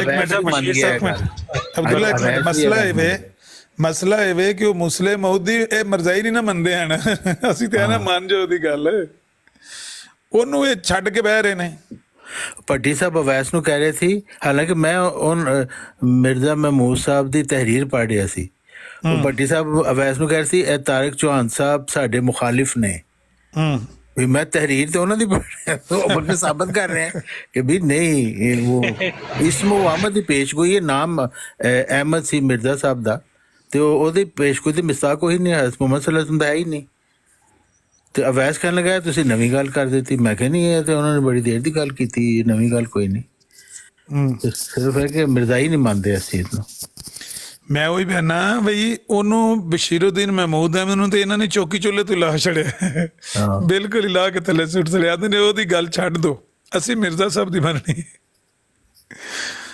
ਉਹ ਕਹਿ ਰਹੇ ਨਹੀਂ ਉਹ ਖਲੀਫਾ ਦੀ ਰਹਿੰਦੇ ਹੋ ਮਿਰਜ਼ਾ ਸਾਹਿਬ ਦੀ ਗੱਲ ਅਜੀਬ ਗੱਲ ਹੈ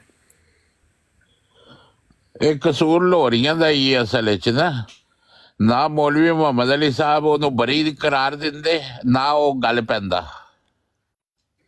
ਮੌਲਵੀ ਸਾਹਿਬ ਅਗਰ ਭਾਂਪ ਜਾਂਦੇ ਇਹਦੇ ਜਿਹੜੇ ਇਰਾਦੇ ਸੀ ਮਿਰਜ਼ਾ ਮਹਿਮੂਦ ਤੇ ਉਹ ਵੀ ਕੋਈ ਅੰਸਾਰੁੱਲਾ ਦੀ ਤਰ੍ਹਾਂ ਕੋਈ ਡੰਡਾ ਬਰਦਾਰ ਫੌਜ ਬਣਾ ਲੈਂਦੇ ਤਾਂ ਕਿ ਇਹਨਾਂ ਨੂੰ ਕੱਢ ਦੇ ਉੱਥੋਂ ਨਹੀਂ ਨਾਲੇ ਅਕਬਰ ਖਾਨ ਸਾਹਿਬ ਜਿਹੜੀ ਮੈਂ ਸਮਝਣਾ ਜੀ ਕਰੋ ਇਹ ਕੋਈ ਲੌਜੀਕਲ ਗੱਲ ਤੇ ਨਹੀਂ ਨਾ ਤੁਸੀਂ ਮੌਲਵੀ ਮੁਹੰਮਦ ਅਲੀ ਲਾਹੌਰੀ ਨੂੰ ਕਸੂਰਵਾਰ ਠਹਿਰਾਣਾ ਤੇ ਸਿੱਧਾ ਮਿਰਜ਼ਾ ਸਾਹਿਬ ਨੂੰ ਠਹਿਰਾਓ ਉਹ ਵਿਆਹ ਹੀ ਨਾ ਕਰਦੇ ਦਿੱਲੀ ਵਾਲਾ ਚਲੋ ਇਹੋ ਜਿਹੀ ਲਾਦ ਨਾ ਹੀ ਜੰਮਦੀ ਆਹੋ लेकिन आमिर भाई मैं तो समझना है मैं वो तहरीर पढ़ी है मुजर्रद अहमद अली मैं तो समझना है कि मिर्जा बशीर साहब दा 1% भी गलती कोई नहीं ਉਹਨਾਂ ਨੇ ਸਲੀਸ ਉਰਦੂ ਕੀਤੀ ਹੈ ਉਹ ਉੱਥੇ ਜਿਹੜੇ 4 ਜੁਮਲੇ ਲਿਖੇ ਨੇ ਨਾ ਉਹਨਾਂ ਦੀ ਸਲੀਸ ਉਰਦੂ ਕੀਤੀ ਹੈ ਮਿਰਜ਼ਾ ਬਸ਼ੀਰ ਸਾਹਿਬ ਨੇ ਬਿਲਕੁਲ ਬਾਕੀ ਮਿਰਜ਼ਾ ਸਾਹਿਬ ਨੇ ਬਕਾਇਦਾ ਇਸਮਹੁ ਅਹਿਮਦ ਦਾ ਮਿਸਦਾਕ ਖੁਦ ਨੂੰ ਆਖਿਆ ਔਰ ਮੁਜਰਦਨ ਆਖਿਆ ਔਰ ਮੁਜਰਦ ਦਾ ਮਤਲਬ ਹੈ ਅਕੇਲਾ ਤਨਹਾ ਹਾਂਜੀ ਹਾਂਜੀ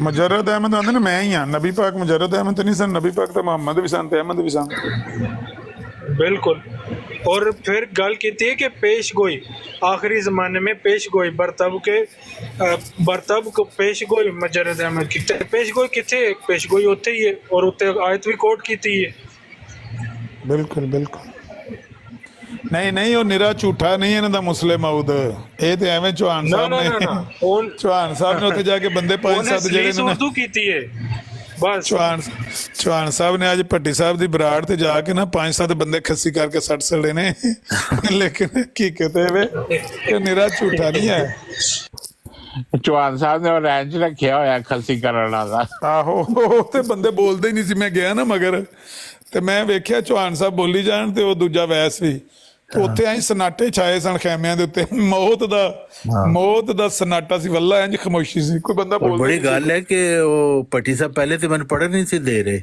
ਲੇਕਿਨ ਮੈਂ ਕਿਹਾ ਕਿ ਜੀ ਇਹ ਤੇ ਸਬੂਤ ਨੇ ਉਹਨਾਂ ਦੇ ਆਪਣੇ ਤੇ ਤੁਸੀਂ ਅਵੈਸ ਸਾਹਿਬ ਕਹਿੰਦੇ ਕਿ ਹਾਂ ਜੀ ਪੜੋ ਤੇ ਫਿਰ ਉਹਨਾਂ ਨੇ ਮੈਂ 10 ਫਿਟ ਸਬੂਤ ਪੜ੍ਹ ਕੇ ਸੁਣਾਏ ਉੱਥੇ ਕਿ ਸਿਰਫ ਮਿਰਜ਼ਾ ਗੁਲਾਮ ਅਹਿਮਦ ਸਾਹਿਬ ਦਾ ਨਾਮ ਹੀ ਜ਼ਾਤੀ ਅਹਿਮਦ ਸੀ ਹਜ਼ਰਤ ਮੁਹੰਮਦ ਸੱਲੱਲਾਹੁ ਅਲੈਹਿ ਵਸੱਲਮ ਦਾ ਜ਼ਾਤੀ ਨਾਮ ਅਹਿਮਦ ਨਹੀਂ ਸੀ ਇਸ ਲਈ ਪੇਸ਼ਗੋਈ ਦੇ ਮਿਸਦਾਕ ਸਿਰਫ ਮਿਰਜ਼ਾ ਸਾਹਿਬ ਨੇ ਵਾਹ ਤੇ ਇਹ ਕਿਉਂ ਨਹੀਂ ਮੰਨਦੇ ਮੁਸਲਿਮ ਮਊਦ ਦੀ ਗੱਲ ਨਹੀਂ ਉਹਦੇ ਬਾਅਦ ਭੱਟੀ ਸਾਹਿਬ ਨੇ ਕਿਹਾ ਨਹੀਂ ਇਹ ਦਰਅਸਲ ਸਾਡੇ ਮੁਖਾਲਫ ਨੇ ਨਾ ਚੌਹਾਨ ਸਾਹਿਬ ਦੇ ਮੱਥੇ ਤੇ ਲਿਖਿਆ ਮੁਖਾਲਫ ਤਹਿਰੀਰ ਤੇ ਕਿਤਾਬ 'ਚ ਲਿਖੀ ਹੈ ਜਿਹੜੀ ਉਹ ਪੜ੍ਹਦੇ ਨੇ ਪਏ ਬੜੀ ਅਜੀਬ ਗੱਲ ਹੈ ਵੈਸੇ। ਹਾਂ ਯਾਨੀ ਮੈਂ ਮੈਂ ਸੁਣਿਆ। ਮੁਸਲਿਮ ਮੌਤ ਦੀ ਹੱਕ 'ਚ ਗੱਲ ਕਰ ਰਹੇ ਹਾਂ ਤੇ ਉਹ ਮੈਨੂੰ ਕਹਿੰਦੇ ਇਹ ਮੁਖਾਲਫ ਹੈ। ਅਜੀਬ ਗੱਲ। ਇਹ ਵੀ ਇੱਕ ਲਤੀਫਾ ਹੀ ਹੈ ਕਿ ਲਤੀਫਾ ਬੰਦਾ ਹੈ, ਬਾਹਰੋਂ ਲਤੀਫਾ। ਆਇਆ ਤੇ ਉਹ ਜਿਹੜਾ ਉਹ ਮੁਸਲਿਮ ਮੌਤ ਦੇ ਹੱਕ 'ਚ ਮੁਸਲਿਮ ਮੌਤ ਦੀ ਤਰੀਰ ਪੇ ਪੜ੍ਹ ਕੇ ਸੁਣਾਉਂਦਾ ਹੈ ਤੇ ਘਰ ਵਾਲਿਆਂ ਨੂੰ ਸ਼ੱਕ ਪਿਆ, ਕਹਿੰਦੇ ਨੇ ਇਹ ਸਾਡਾ ਮੁਖਾਲਫ ਜੇ ਦੀ ਗੱਲ ਨਾ ਮੰਨਿਓ। ਅੱਛਾ ਤਾਰਿਕ ਚੌਹਾਨ ਸਾਹਿਬ, ਤੁਸੀਂ ਕਾਜ਼ੀ ਨਜ਼ੀਰ ਲੈਲਪੁਰੀ ਸਾਹਿਬ ਨੂੰ ਜਾਣਦੇ ਹੋ? ਹਾਂਜੀ ਬੜੀ ਅੱਛੀ ਤਰ੍ਹਾਂ।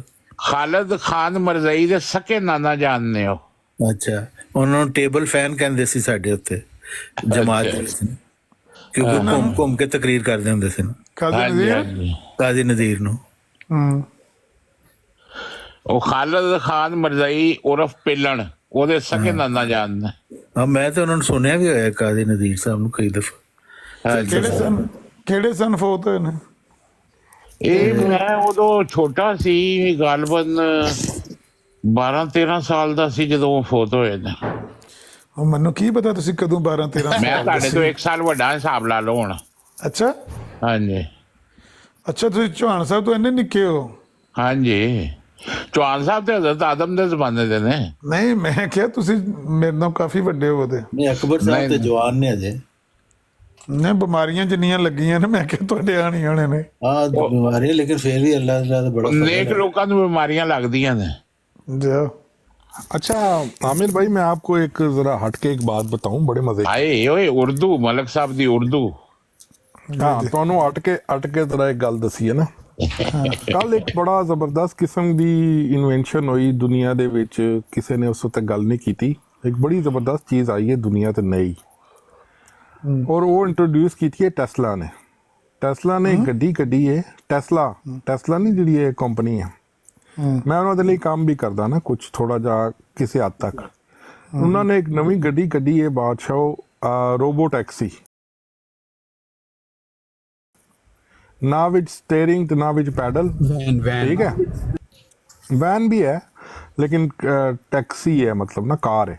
ਪੈਟਰੋਲ ਵੀ ਨਹੀਂ ਪੈਂਦਾ, ਨਾ ਕੋਈ ਪੈਟਰੋਲ ਨਾ ਕੋਈ ਚਾਰਜਿੰਗ ਤੇ। ਹੁਣ ਤੁਸੀਂ ਮਿਸਾਲ ਦੇ ਤੌਰ ਤੇ ਜੌਬ ਤੇ ਜਾਣਾ ਹੈ, ਤੁਸੀਂ ਘਰੋਂ ਗੱਡੀ ਲੈ ਕੇ ਜਾਣੀ ਹੈ, ਜੌਬ ਤੇ ਜਾ ਕੇ ਤੁਸੀਂ ਉਹਨੂੰ ਕਹਿਣਾ ਕਿ ਚੱਲ ਹੁਣ ਤੂੰ ਮੇਰੇ ਲਈ ਕੰਮ ਕਰਦੀ ਰਹਿ। ਤੁਸੀਂ ਜੌਬ ਕਰਦੇ ਰਹਿਣਾ, ਉਹਨੇ ਤੁਹਾਡੇ ਪਿੱਛੇ ਕੰਮ ਕਰਦੇ ਰਹਿਣਾ, ਸਵਾਰੀ ਆਟੋ, ਇੱਧਰ ਲਾ ਉੱਧਰ ਲਾ, ਫੂਡ ਡਿਲੀਵਰੀ, ਇਹ ਉਹ ਸਾਰਾ ਕੁਛ, ਰਾਈਟ। ਤੁਸੀਂ ਵੇਲੇ ਫਾਰਗ, ਬਿਲਕੁਲ ਫਾਰਗ। ਇਸੇ ਤਰ੍ਹਾਂ ਹੀ ਉਸਨੇ ਇੱਕ ਉਹ ਵੀ ਕੱਢ ਦਿੱਤਾ ਆਪਣਾ ਵੈਨ ਵੀ, ਜਿਸ ਦੇ ਅੰਦਰ 20 ਬੰਦੇ ਬੈਠ ਸਕਦੇ ਨੇ। ਲੇਕਿਨ ਇੰਟਰਸਟਿੰਗ ਚੀਜ਼ ਇਹ ਹੈ ਕਿ ਉਹਨਾਂ ਨੇ ਇੱਕ ਰੋਬੋਟ ਕੱਢਿਆ ਨਾ, ਬੜਾ ਜ਼ਬਰਦਸਤ। ਹਾਂ, ਉਸ ਦੇ ਵਿੱਚ 20 ਬੰਦੇ ਰੋਬੋਟ ਉਹਨਾਂ ਨੇ ਕੱਢ ਦਿੱਤਾ, ਇੱਕ ਬੜਾ ਜ਼ਬਰਦਸਤ। ਉਸ ਰੋਬੋਟ ਦਾ ਬੜਾ ਫਾਇਦਾ ਹੈ ਕਿ ਉਸ ਦੇ ਅੰਦਰ ਬੇਸਿਕਲੀ ਕੰਸੈਪਟ ਦੇ ਪਿੱਛੇ ਚੈਟ GTP ਦਾ ਚੱਲ ਰਿਹਾ ਨਾ, ਕਿ ਉਸੇ ਦੁਨੀਆ ਦੀ ਹਰ ਇਨਫੋਰਮੇਸ਼ਨ ਫੀਡ ਕਰ ਦਿੱਤੀ। ਰੋਬੋਟ ਦੀ ਕੀਮਤ ਹੈ ਖਾਲੀ $20,000, ਔਰ ਟੈਕਸੀ ਦੀ ਕੀਮਤ ਵੀ ਇਤਨੀ ਜ਼ਿਆਦਾ ਨਹੀਂ ਹੈ, $30,000 ਹੈ। 0% ਇੰਟਰਸਟ ਰੇਟ ਤੇ ਤੁਸੀਂ ਉਹ ਗੱਡੀ ਖਰੀਦ ਸਕਦੇ ਹੋ। ਅਗਲੇ ਸਾਲ ਮਾਰਕੀਟ ਵਿੱਚ ਆ ਜਾਏਗੀ। ਜਿਹੜਾ ਰੋਬੋਟ ਕੱਢਿਆ ਉਹ ਵੀ 2-3 ਮਹੀਨੇ ਚ ਆ ਜਾਏਗਾ। ਰੋਬੋਟ ਦੇ ਅੰਦਰ ਦੁਨੀਆ ਜਾਨ ਦੀ ਹਰ ਇਨਫੋਰਮੇਸ਼ਨ ਫੀਡ ਹੈ, ਹਰ ਲੈਂਗੁਏਜ ਫੀਡ ਹੈ। ਉਸ ਨੂੰ ਤੁਸੀਂ ਕਹੋ ਕਿ ਮੇਰੇ ਲਈ ਚਾਹ ਬਣਾ ਲਿਆ, ਉਹਨੇ ਚਾਹ ਬਣਾ ਲੈਣੀ ਹੈ। ਤੁਸੀਂ ਕਹੋ ਜੀ ਗੱਡੀ ਸਾਫ਼ ਕਰ ਦਿਓ, ਉਹਨੇ ਗੱਡੀ ਧੋ ਦੇਣੀ ਹੈ। ਤੁਸੀਂ ਕਹੋ ਜੀ ਸ਼ਾਪਿੰਗ ਕਰ ਲਿਆ, ਉਹਨੇ ਸ਼ਾਪਿੰਗ ਕਰ ਲੈਣੀ ਹੈ। ਗੱਡੀ ਦੀ ਚੀਜ਼ਾਂ ਕਰ ਦਿਓ, ਉਹਨੇ ਗੱਡੀ ਦੀ। ਮਤਲਬ ਦੁਨੀਆ ਦਾ ਹਰ ਉਹ ਕੰਮ ਜਿਹੜਾ ਇੱਕ ਨੌਕਰ ਤੁਹਾਡੇ ਲਈ ਕਰਦਾ ਨਾ, ਉਸਨੇ ਕਰ ਦੇਣਾ ਹੈ। ਔਰ ਮਜ਼ੇਦਾਰ ਗੱਲ ਇਹ ਕਿ ਨਾਲ ਹੀ ਉਹ ਤੁਹਾਡਾ ਡਾਕਟਰ ਵੀ ਹੈ। ਜਿਹੜਾ ਆਮ ਡਾਕਟਰ ਹੈ ਨਾ, ਉਸ ਤੋਂ 10% ਜ਼ਿਆਦਾ ਉਸਦੀ ਐਕੂਰੇਟ ਉਹ ਪ੍ਰਿਸਕ੍ਰਾਈਬ ਕਰਦਾ ਹੈ। ਤੁਹਾਡਾ ਬਲੱਡ ਪ੍ਰੈਸ਼ਰ ਵੀ ਉਹ ਚੈੱਕ ਕਰ ਦੇਗਾ, ਤੁਹਾਡੀ ਪਲਸ ਚੈੱਕ ਕਰ ਦੇਗਾ, ਤੁਹਾਡੀ ਸ਼ੂਗਰ, ਇਹ ਉਹ ਐਵਰੀ ਸਿੰਗਲ ਥਿੰਗ। ਐਕਸਰੇ ਤੁਹਾਡੀ ਉਹ ਨਹੀਂ ਹੁੰਦੀ, ਉਹ ਕੀ ਕਹਿੰਦੇ ਨੇ ਉਸਨੂੰ, ਜਿਹੜੀ ਉਹ ਗੁਰਦੇ ਵਗੈਰਾ ਪੱਥਰੀ ਹੋਏ ਤੇ ਕਰਦੇ ਨੇ, ਕੀ ਕਹਿੰਦੇ ਨੇ ਉਸਨੂੰ,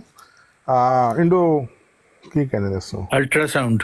ਉਹ ਵੀ ਤੁਹਾਡਾ ਕਰ ਦੇਗਾ, ਅਲਟਰਾਸਾਊਂਡ ਕਰ ਦੇਗਾ। ਤੁਹਾਨੂੰ ਟਿਊਬ ਪਾ ਕੇ ਉਹ ਕਰਾਉਣ ਦੀ ਜ਼ਰੂਰਤ ਨਹੀਂ, ਤੁਹਾਡੇ ਐਕਸਰੇ, ਸਾਰਾ ਕੋਈ ਦੁਨੀਆ ਦਾ ਹਰ ਕੰਮ ਤੁਹਾਡਾ ਕਰ ਸਕਦਾ। ਗਾਗੇ ਵਾਲਾ ਕੰਮ ਵੀ ਕਰੇਗਾ, ਗਾਗੇ ਵਾਲਾ। ਇਹ ਦੇਖੋ, ਗਾਗੇ ਵਾਲਾ ਕੰਮ ਵੀ ਕਰ ਦੇਗਾ। ਮਤਲਬ ਅਸੀਂ ਲੜਕੀਆਂ ਵੀ ਆ ਰਹੇ, ਤੁਸੀਂ ਲੜਕੀ ਆ ਦੱਸੋ ਜੇ ਕੈਸਾ ਸਾਹਿਬ ਇਹ ਵੀ ਦੱਸੋ ਜੀ ਉਹਨੂੰ ਕਹੋ ਮੈਨੂੰ ਸਹੀ ਮਸਲਾ ਕਰ ਲੈ ਜਾਏਗਾ। ਅੱਛਾ, ਮਜ਼ੇਦਾਰ ਗੱਲ ਇਸ ਦੇ ਵਿੱਚ ਜਿਹੜੀ ਆ ਸੀ ਨਾ, ਉਸ ਨਬੂਵਤ ਦਾਵਾ ਨਾ ਕਰ ਦੇਵੇ ਕਿਤੇ ਉਹ, ਬਾਕੀ ਉਹਨੂੰ ਕੋ ਇਹ ਹੱਥਾ ਖਾਸ ਮੈਨੂੰ ਲੈ ਜਾ, ਉੱਥੇ ਲੈ ਜਾਏਗਾ। ਉਹ ਸਾਰਾ ਕੁਝ ਤੁਹਾਨੂੰ ਕਰਕੇ ਦੇਗਾ ਨਾ। ਮੈਂ ਉਸ ਤੋਂ ਬੜਾ ਹੈਰਾਨ ਹੋ ਰਿਹਾ। ਅੱਛਾ, ਮਜ਼ੇ ਦੀ ਗੱਲ ਇੱਕ ਹੋਰ ਵੀ ਹੈ, ਸਭ ਤੋਂ ਜਿਹੜੀ ਇੰਟਰਸਟਿੰਗ ਗੱਲ ਹੈ ਕਿ ਚਾਈਨਾ ਨੇ ਕਿਹਾ $3,000 ਚ ਅਸੀਂ ਇਹੋ ਜਿਹੀ ਰੋਬੋਟ ਤੁਹਾਨੂੰ ਦਿਆਂਗੇ। ਹਾਂ, ਉਹ ਦਫ਼ਤਰਾਂ ਵਿੱਚ ਕੰਮ ਵੀ ਕਰੇਗਾ, ਦੁਕਾਨਾਂ ਤੇ ਕੰਮ ਵੀ ਕਰੇਗਾ। ਬੇਸਿਕਲੀ ਲੋਕਾਂ ਦੇ ਬਹੁਤ ਸਾਰੇ ਰੁਜ਼ਗਾਰਾਂ ਤੇ ਲੱਤ ਪਏਗੀ। ਬਹਰਹਾਲ ਅੱਛਾ ਜਿਹੜੀ ਮਜ਼ੇਦਾਰ ਗੱਲ, ਕਿਉਂਕਿ ਮੈਂ ਉਸ ਉਤੇ ਮੰਡੇ ਵਾਲੇ ਦਿਨ ਤੋਂ ਕੰਮ ਸਟਾਰਟ ਕਰਨਾ ਹੈ, ਮਤਲਬ ਉਸ ਫੀਲਡ ਵਿੱਚ ਮਸ਼ੀਨ ਲਰਨਿੰਗ ਦੇ ਵਿੱਚ। ਅੱਛਾ ਮੈਂ ਉਦੋਂ ਕਹਿੰਦਾ you can ask the question, ਮੈਂ ਉਹਨੂੰ ਪਤਾ ਕੀ ਕੁਐਸਚਨ ਕੀਤਾ, ਰਵਾਨੀ ਗਜ਼ੈਲ ਜਿਲ 21 ਉਹਨੇ ਟਾ ਕਰਕੇ ਕੋਲ ਵਾਕਿਆ ਯੈਸ 100%, ਮਤਲਬ ਦੁਨੀਆ ਦੀ ਕੋਈ ਇਨਫੋਰਮੇਸ਼ਨ ਤੁਸੀਂ ਉਹਨੂੰ ਅੱਛਾ ਕਹਿਣੀ ਹੈ ਨਾ। ਪੁੱਛਣਾ ਇਸਮੋ ਅਹਿਮਦ ਦੀ ਪੇਸ਼ਗੋਈ ਦਾ ਅਵਲ ਮਿਸਦਾਕ ਕੌਣ ਹੈ? ਇਹ ਤੇ ਉਸਦੇ ਵਿੱਚ ਫਿੱਟ ਹੋਏਗਾ ਤਾਂ ਉਹ ਦੱਸ ਜਾਏਗਾ। ਕੌਣ ਬਾਰੇ ਖਿਲਾਫਤ ਤੁਹਾਨੂੰ ਪੜ੍ਹ ਕੇ ਸੁਣਾਏਗਾ। ਮਲਕ ਸਾਹਿਬ ਆਏ ਨੇ ਤੇ ਮੇਰੇ ਕੋਲ ਟਾਈਮ ਥੋੜਾ ਰਹਿ ਗਿਆ। अस्सलाम वालेकुम मलिक साहब, तारीफ कर रहे हैं। अस्सलाम वालेकुम रहमतुल्लाह बरकातहू। ਵਾਲੇਕੁਮ ਸਲਾਮ ਵਰਹਮਤੁல்லாਹ ਵਬਰਕਾਤੁਹ। ਮੈਂ ਤੁਹਾਨੂੰ ਇੱਕ ਸਿਰਫ ਫਿਕਰੇ ਦੀ ਗੱਲ ਮੈਂ ਕਹਿਣਾ ਚਾਹੁੰਦਾ ਕਿ ਇਹ ਜਿਹੜਾ ਕੈਮੀਆ ਮੈਂ ਚਲਾਉਣਾ ਨਾ ਵੱਡਾ ਟ੍ਰੇਲਰ, ਇਹਦੇ ਵਿੱਚ ਨਾ ਉਹ ਲੱਗੇ ਹੁੰਦੇ ਨੇ ਆਟੋਮੈਟਿਕ ਸੈਂਸਰ, ਬਈ ਅਗਲੀ ਗੱਡੀ ਦੇ ਯਾਨੀ ਨੇੜੇ ਜਾਂਦਾ ਤੇ ਬ੍ਰੇਕ ਆਟੋਮੈਟਿਕ ਲੱਗ ਜਾਂਦੀ ਹੈ। ਉਹਨੂੰ ਆਨ ਕੀਤਾ ਹੋਵੇ ਤੇ ਉਹ ਕਈ ਵਾਰੀ ਜਿਹੜੀਆਂ ਉੱਤੇ ਮੋਟਰਵੇ ਦੇ ਉੱਤੇ ਲੱਗੀਆਂ ਹੁੰਦੀਆਂ ਨੇ ਨਾ ਸਾਈਨ ਬੋਰਡ, ਉਹਨਾਂ ਨੂੰ ਵੀ ਵੇਖ ਕੇ ਬ੍ਰੇਕ ਮਾਰ ਲੈਂਦਾ ਕਈ ਵਾਰੀ। ਹਾਂ ਹੋ ਜਾਂਦਾ ਬਿਲਕੁਲ। ਇਸ ਗੱਲੇ ਕੋਈ ਮਲਕ ਸਾਹਿਬ ਤੁਹਾਨੂੰ ਦੱਸਣਗੇ ਜਾਹਿਲੋ ਕਿਸ ਪਾਸੇ ਤੁਸੀਂ ਜਾ ਰਹੇ ਹੋ। ਇਨਸਾਨੀ ਦਿਮਾਗ ਨਾਲ, ਇਨਸਾਨੀ ਦਿਮਾਗ ਦਾ ਯਾਨੀ ਕੋਈ ਮਤਬਾਦਲ ਨਹੀਂ ਹੈ। ਮਸ਼ੀਨਰੀ ਜਿਹੜੀ ਹੈ ਉਹ ਇਹ ਤੇ ਠੀਕ ਹੈ ਕਿ ਉਹ ਤੁਸੀਂ ਉਹਦੇ ਕੋਲੋਂ ਕੋਈ ਹਾਰਡ ਵਰਕ ਜਿਹੜਾ ਲੇਬਰ ਵਰਕ ਤੇ ਲੈ ਸਕਦੇ ਹੋ, ਲੇਕਿਨ ਜੇ ਤੁਸੀਂ ਆਖੋ ਨਾ ਕਿ ਅਸੀਂ ਇਹਦੇ ਕੋਲੋਂ ਸੈਂਸ ਵਾਲਾ ਕੰਮ ਲੈਣਾ ਸ਼ੁਰੂ ਕਰ ਦਈਏ ਤੇ ਇੰਝ ਹੀ ਕਿ ਸਾਈਨ ਬੋਰਡ ਨੂੰ ਵੇਖ ਕੇ ਬ੍ਰੇਕ ਮਾਰ ਦੇਗਾ। ਜੀ ਮਲਕ ਸਾਹਿਬ ਕੀ ਹਾਲ ਚਾਲ? ਉਸਨੇ ਜਿਹੜਾ ਹੈ ਨਾ ਟਾਂਗਾ ਨਹੀਂ ਹੁੰਦਾ, ਟਾਂਗੇ ਨੂੰ ਰੈਕਗਨਾਈਜ਼ ਨਹੀਂ ਕੀਤਾ ਤੇ ਉਹਨੇ ਟਾਂਗੇ ਵੀ ਠਾ ਗੱਡੀ ਮਾਰੀ।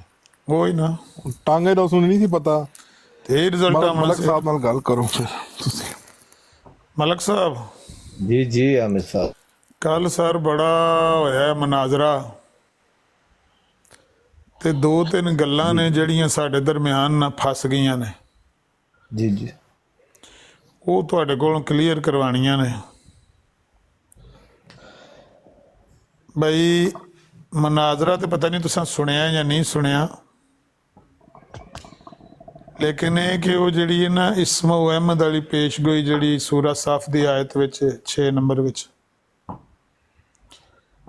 ਉਹਦੇ 'ਚ ਜਮਾਤ ਅਹਿਮਦੀਆ ਦਾ ਦਾਵਾ ਇਹ ਵੇ ਕਿ ਇਹ ਨਬੀ ਪਾਕ ਦੇ ਬਾਰੇ ਵੇ ਤੇ ਬਸ਼ੀਰੁਦੀਨ ਮਹਿਮੂਦ ਅਹਿਮਦ ਸਾਹਿਬ ਜਿਹੜੇ ਪੁੱਤਰ ਨੇ ਮਿਰਜ਼ਾ ਸਾਹਿਬ ਦੇ, ਉਹ ਦਲੀਲਾਂ ਪੇਸ਼ ਕਰਦੇ ਨੇ, ਆਪਣੇ ਵਾਲਦ ਦੀਆਂ ਤਹਿਰੀਰਾਂ ਪੇਸ਼ ਕਰਦੇ ਨੇ ਔਰ ਸਾਬਤ ਕਰਦੇ ਨੇ ਕਿ ਮੇਰੇ ਵਾਲਦ ਦਾ ਵੀ ਇਹੀ ਮੌਕਫ ਸੀ ਕਿ ਇਹਦੇ ਤੋਂ ਮੁਰਾਦ ਮਿਰਜ਼ਾ ਸਾਹਿਬ ਨੇ, ਨਾ ਕਿ ਨਬੀ ਪਾਕ ਨੇ। एक कन्फ्यूजन जो पैदा हो गया। देखिए हर बंदे का अपनी अक्ल है, अपना जहन है, अपना मौक़िफ़ है, जो लेता है लेता रहे। मैंने आपको आगे भी बताया है कि हमारे लिए हुज्जत वही होती है, एक कुरान पाक, नबी रसूल की बात भी एक कुरान के अंदर लेके जाएंगे, कुरान हुज्जत है। तो मैं तो ये समझता हूँ कि वो हज़रत मोहम्मद सल्लल्लाहु अलैहि वसल्लम ही है। आगे कोई अपनी समझता है, उसकी मर्ज़ी है, मैं तो नहीं कह सकता। मेरी समझ में जो आता है वो यही है कि वो हज़रत मोहम्मद मुस्तफ़ा सरवर कायनात सल्लल्लाहु अलैहि वसल्लम। तल्ला साहब अगर मिर्ज़ा साहब की भी गल हुज्जत नहीं तो उन्होंने भी गल कुरान ते पेश करनी है, फिर मिर्ज़ा साहब हुज्जत ना होए। मिर्ज़ा साहब ने तो कहीं नहीं फरमाया, मैंने तो कोई तहरीर उनकी नहीं पढ़ी कि वो अव्वल मिसदाक हज़रत मोहम्मद सल्लल्लाहु अलैहि वसल्लम नहीं है, मैं हूँ। नहीं, मिर्ज़ा साहब ने अगर नहीं लिखा होता तो उनका बेटा तो ना कहता। बेटा के लिए हुज्जत नहीं है ना, बेटे का काम है वो। बेटे ने अपनी राय से नहीं कहा, बेटे ने मिर्ज़ा साहब की तहरीर पेश करके, यानी मिर्ज़ा साहब ने, मैं कहता हूँ वो तहरीर आप भी पेश कर दें, आप बता दें कि ये मिर्ज़ा साहब की फलां किताब में ये तहरीर है। हाँ, वो अज़ाला हाम की तहरीर है, उसमें मिर्ज़ा साहब ने कहा है कि इस आयत में, इस पेशगोई में एक ऐसे अहमद की पेशगोई है जो मुजर्रद अहमद है, जो सिर्फ अहमद है। और मोहम्मद अरबी सल्लल्लाहु अलैहि वसल्लम मोहम्मद भी थे और अहमद भी थे, लेकिन इस आयत में पेशगोई उसकी है जो मुजर्रद अहमद है, यानी सिर्फ अहमद है, और वो मैं हूँ। कहाँ पर तहरीर है उनकी, लगाएं अज़ाला हाम में है, लगाएं जो मतलब आप निकाल लें वो दिखाएं यार। टाइम लगान दा तो इन्हें मलक साहब इस टाइम ते लगवाओगे तहरीरां ज़ालमो। ਆਪੂ ਧੋਕੇ ਦੇ ਸੁੱਟੇ ਮਾਰਦੇ ਉਹਨਾਂ 'ਤੇ ਬਹਿ ਕੇ ਆਰਾਮ ਨਾਲ। ਇਹ ਠੀਕ ਹੈ, ਮਲਕ ਸਾਹਿਬ ਨੂੰ ਤੁਸੀਂ ਆਇਤ ਦਿਓ, ਤਰਜਮਾ ਦੱਸੋ, ਮਲਕ ਸਾਹਿਬ ਦਾ ਕਸ਼ ਲੱਗਦਾ ਹੈ ਤੇ ਨਾਲ ਹੀ ਫਹਿਮ ਬਾਹਰ ਆ ਜਾਂਦਾ ਹੈ। ਮੈਂ ਲਾ ਦੇਣਾ ਅਮਰ ਭਾਈ, ਮੇਰੇ ਕੋਲ ਆਏ ਅਜ਼ਾਲਾ ਉਹ ਆਮਦੀ ਲਾਣੀ ਡਾਇਰੈਕਟ ਹੈ।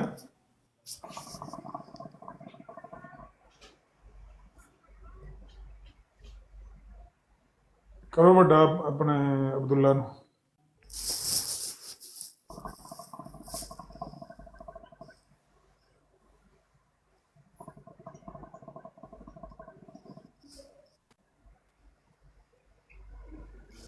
कहाँ से लगाया ये?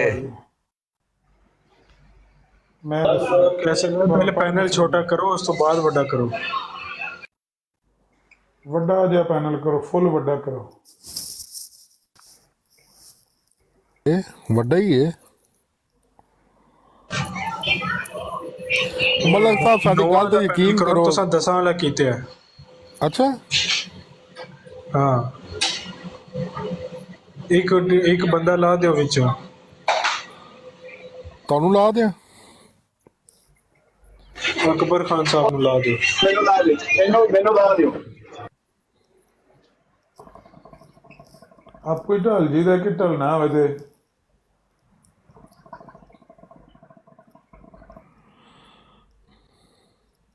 ਹਾਂਜੀ, ਇਹ ਇੱਥੇ ਲਿਖਦੇ ਨੇ ਮਿਰਜ਼ਾ ਸਾਹਿਬ, ਔਰ ਉਸ ਆने वाले का नाम। अल्लाह साहब जागते पे हो? जी जी जाग रहा हूँ जी। उस आने वाले का नाम जो अहमद रखा गया है वो भी उसके मसील होने की तरफ इशारा है, क्योंकि मोहम्मद जलाली नाम है और अहमद जमाली, और अहमद और ईसा अपने जमाली मानों की रूह से एक ही हैं। इसी की तरफ ये इशारा है। व मुबश्शिरन बिरसूल याती मिन बाद इस्मुहु अहमद। मगर हमारे नबी सल्लल्लाहु अलैहि वसल्लम फ़कत अहमद ही नहीं बल्कि मोहम्मद भी हैं, यानी जामे जलाल व जमाल हैं। लेकिन आखिरी ज़माने में बार तबक पेशगोई यानी पेशगोई के मुताबिक मुजर्रद अहमद, सिर्फ अहमद जो अपने अंदर हकीकत ईसवियत रखता है वो भेजा गया है। देखिए पहली उनकी बात में ये बात वाज़ेह आ गई, मोहम्मद सल्लल्लाहु अलैहि वसल्लम अहमद नहीं मोहम्मद भी हैं, यानी उन्होंने ये तस्लीम किया वो अहमद भी हैं। ये तो उन्होंने खुद पहले इकरार कर लिया ना इस इबारत में। जी नहीं, वो तो इकरार यही किया ना कि मोहम्मद सल्लल्लाहु अलैहि वसल्लम की सिफ्त अहमद भी है, बिल्कुल तो ठीक है, वो तो उनका बेटा भी माना। लेकिन मसला ये है, इस आयत में जो आयत कुरान करीम की है ना, इसका मिस्ताक वो कहते हैं वो बंदा है जो मुजर्रद अहमद है, वो नहीं हो सकता जो मोहम्मद भी हो और अहमद भी हो। नहीं, यहाँ तो ये नहीं लिखा हुआ ना। फिर मैं पढ़ के सुनाता हूँ, गौर से सुने। लिखा हुआ है, सफ़ा नंबर की है, सफ़ा नंबर है 463। सफ़ा नंबर है 463। ठीक है। उस आने वाले का नाम जो अहमद रखा गया है वो भी उसके मसील होने की तरफ इशारा है, क्योंकि मोहम्मद जलाली नाम है और अहमद जमाली, और अहमद और ईसा अपने जमाली मानों की रूह से एक ही हैं। उसी की तरफ यह इशारा है। व मुबश्शिरन बिरसूल याती मिन बाद इस्मुहु अहमद। मगर ਹੁਣ ਗੱਲ गौर ना सुनियो, मगर हमारे नबी सल्लल्लाहु अलैहि वसल्लम फ़कत अहमद ही नहीं बल्कि फ़कत अहमद ही नहीं यानी जामे जलाल व जमाल। देखिए इस पर गौर आप करें ना, मोहम्मद भी हैं।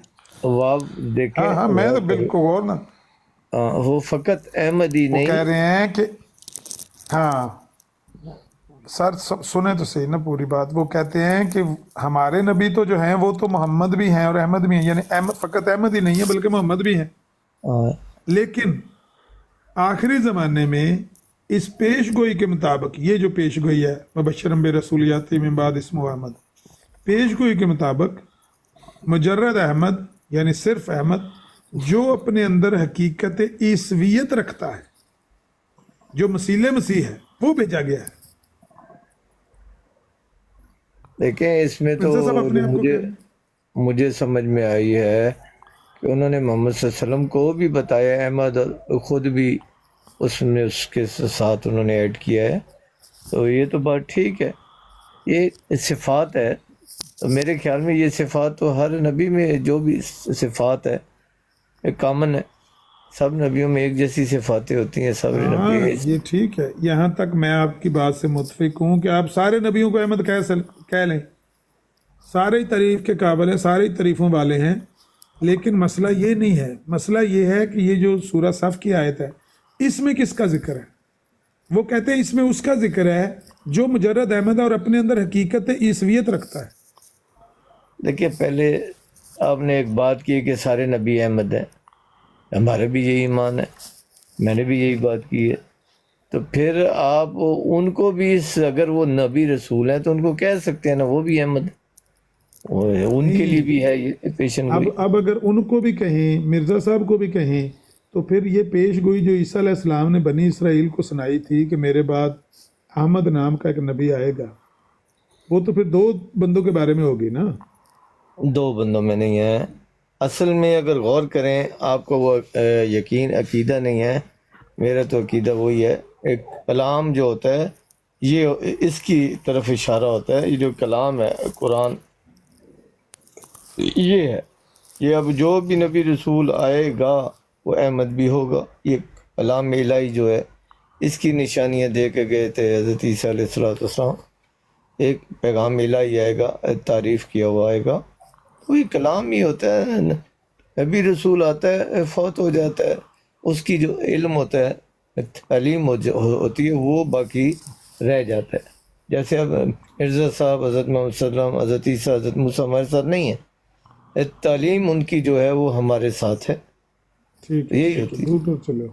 دور ٹور چلو، نیڑے رہو، ٹائم بالکل اینڈ تے پڑے میرا۔ اچھا میری گل سنو، جو میں نے آپ کو عبارت پڑھ کے سنائی ہے نا ابھی، یہ جو سامنے لگی ہوئی ہے، اس عبارت کا یہ معنی بیان کیا ہے بشیر الدین محمود احمد صاحب نے، جس سے میں متفق بھی ہوں، میں متفق ہوں۔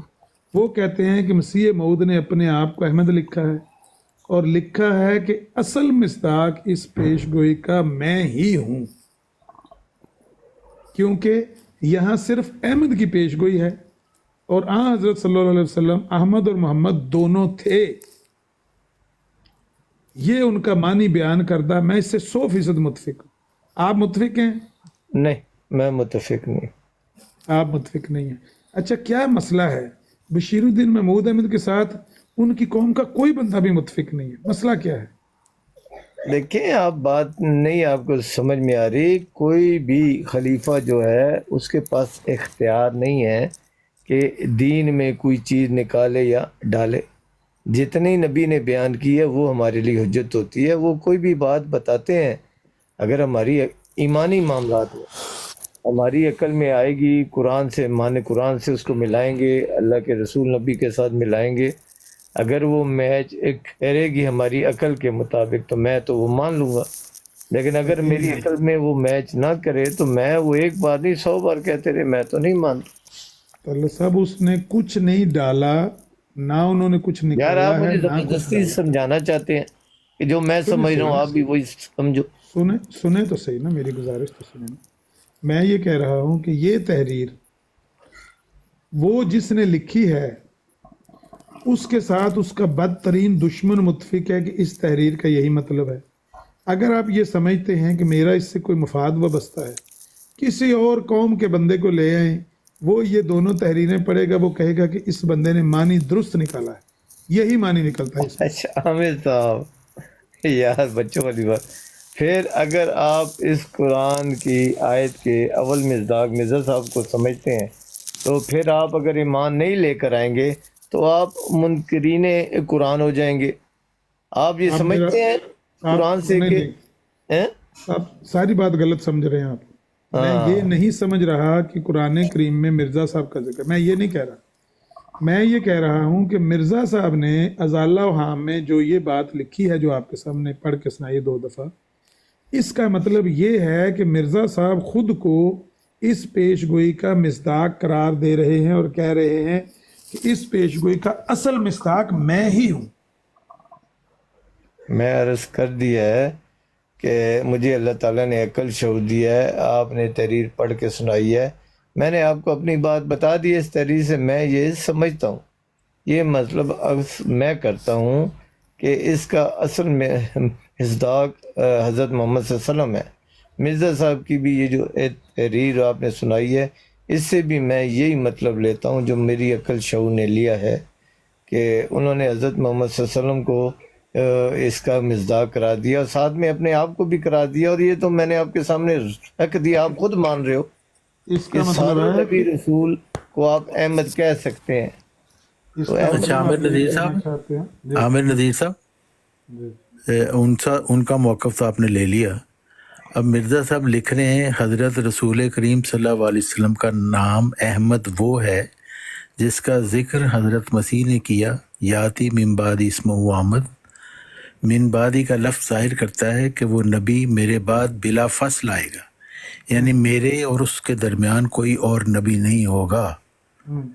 پھر فرمایا مبشر برسول اسلام دی تحریر پڑھ رہے ہو نا، میں سمجھ گیا۔ نہیں، الحکم جلد 5 31 جنوری 1901۔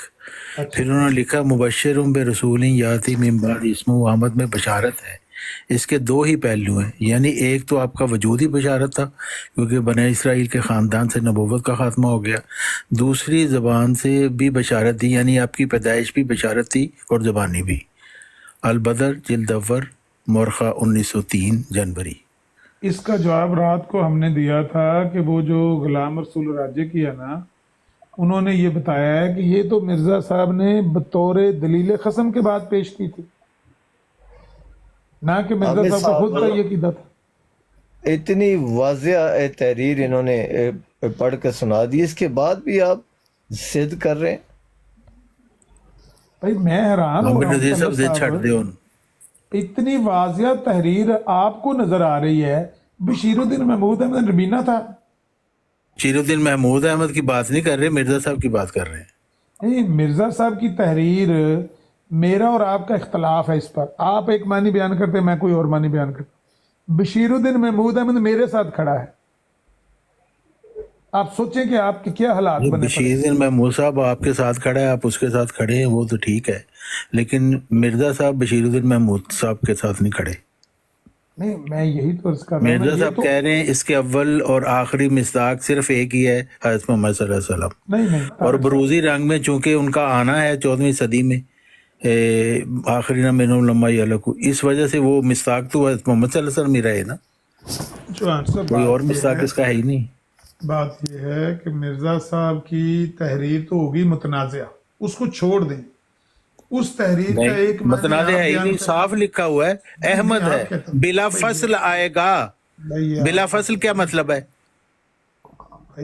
بلا فصل آئے گا مطلب اس کے درمیان کوئی اور نبی نہیں۔ حضرت عیسیٰ علیہ السلام کے بعد بلا فصل کون سا نبی آیا؟ حضرت محمد صلی اللہ علیہ وسلم۔ بات ختم ہو گئی۔ وہ تو صرف دلیل ختم کے طور پر وہ کہتے پیش، یعنی مرزا صاحب یہ کہہ رہے ہیں دلیل ختم، بھی آپ کسی اور کی بات کر رہے ہیں، مرزا صاحب کی تحریر آپ کو بتا رہے ہیں۔ مرزا صاحب اب آپ ضد چھوڑ دیں۔ سنیں صحیح نا، روشن علی کو سمجھ نہیں آئی، ڈاکٹر اسماعیل کو سمجھ نہیں آئی، کسی کو نہیں سمجھ آئی، تو ہمیں اس سے کیا بھی؟ سنیں تو صحیح، حکیم نور الدین صاحب نے بھی کہا ہے کہ اس آیت کے مصداق مسیح موعود ہی ہیں، مرزا صاحب ہی کو میں مانتا ہوں۔ نہیں، حکم و عدل مرزا صاحب تھے کہ نور الدین تھا کہ مرزا محمود تھا؟ اس حکم و عدل کی تحریر کو وہ اگر سمجھ نہیں سکے، حکم و عدل کی تحریر ہمیں سامنے نظر آ رہی ہے، بلا فصل نبی حضرت محمد صلی اللہ علیہ وسلم۔ اس میں اب کوئی عربی یا عبرانی ہے؟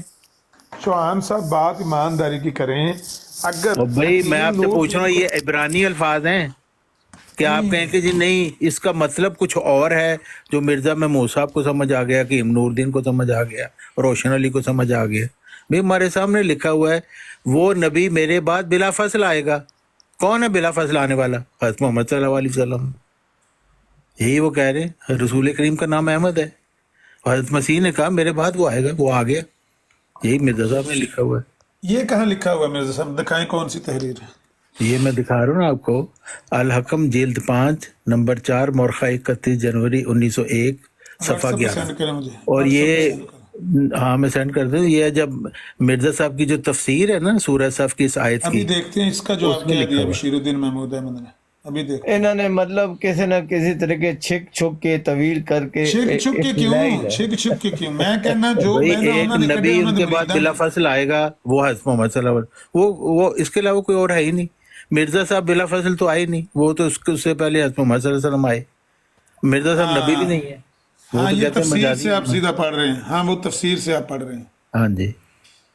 हाँ वो कहते हैं फिर आपका एक और नाम भी रखा गया, वो अहमद है, चुनांचे हजरत मसीह ने इस नाम की पेशगोई की थी, बशर रसूलियत मिन बाद इस्मुहु अहमद, यानी मेरे बाद एक नबी है कि जिसकी मैं बशारत देता हूँ और उसका नाम अहमद होगा। ये इस बात की तरफ इशारा था कि जो अल्लाह ताला की हद से ज़्यादा तारीफ करने वाला हो उस लफ्ज़ से साफ पाया जाता है। और सच्ची बात भी यही है कि कोई इसी की तारीफ करता है जिससे कुछ लेता है, और जिस कदर ज़्यादा लेता है उस कदर ज़्यादा तारीफ करता है। अगर किसी को 1 रुपया दिया जाए तो वो इसी कदर तारीफ करेगा, और जिसको 1000 रुपया दिया जाए वो इसी अंदाज से करेगा। गरज इससे वाज़ेह तौर पर पाया जाता है कि रसूलुल्लाह सल्लल्लाहु अलैहि वसल्लम ने सबसे ज़्यादा खुदा का फजल पाया है। दरअसल इस नाम में एक पेशगोई है कि ये बहुत ही बड़े फजलों का वारिस और मालिक होगा।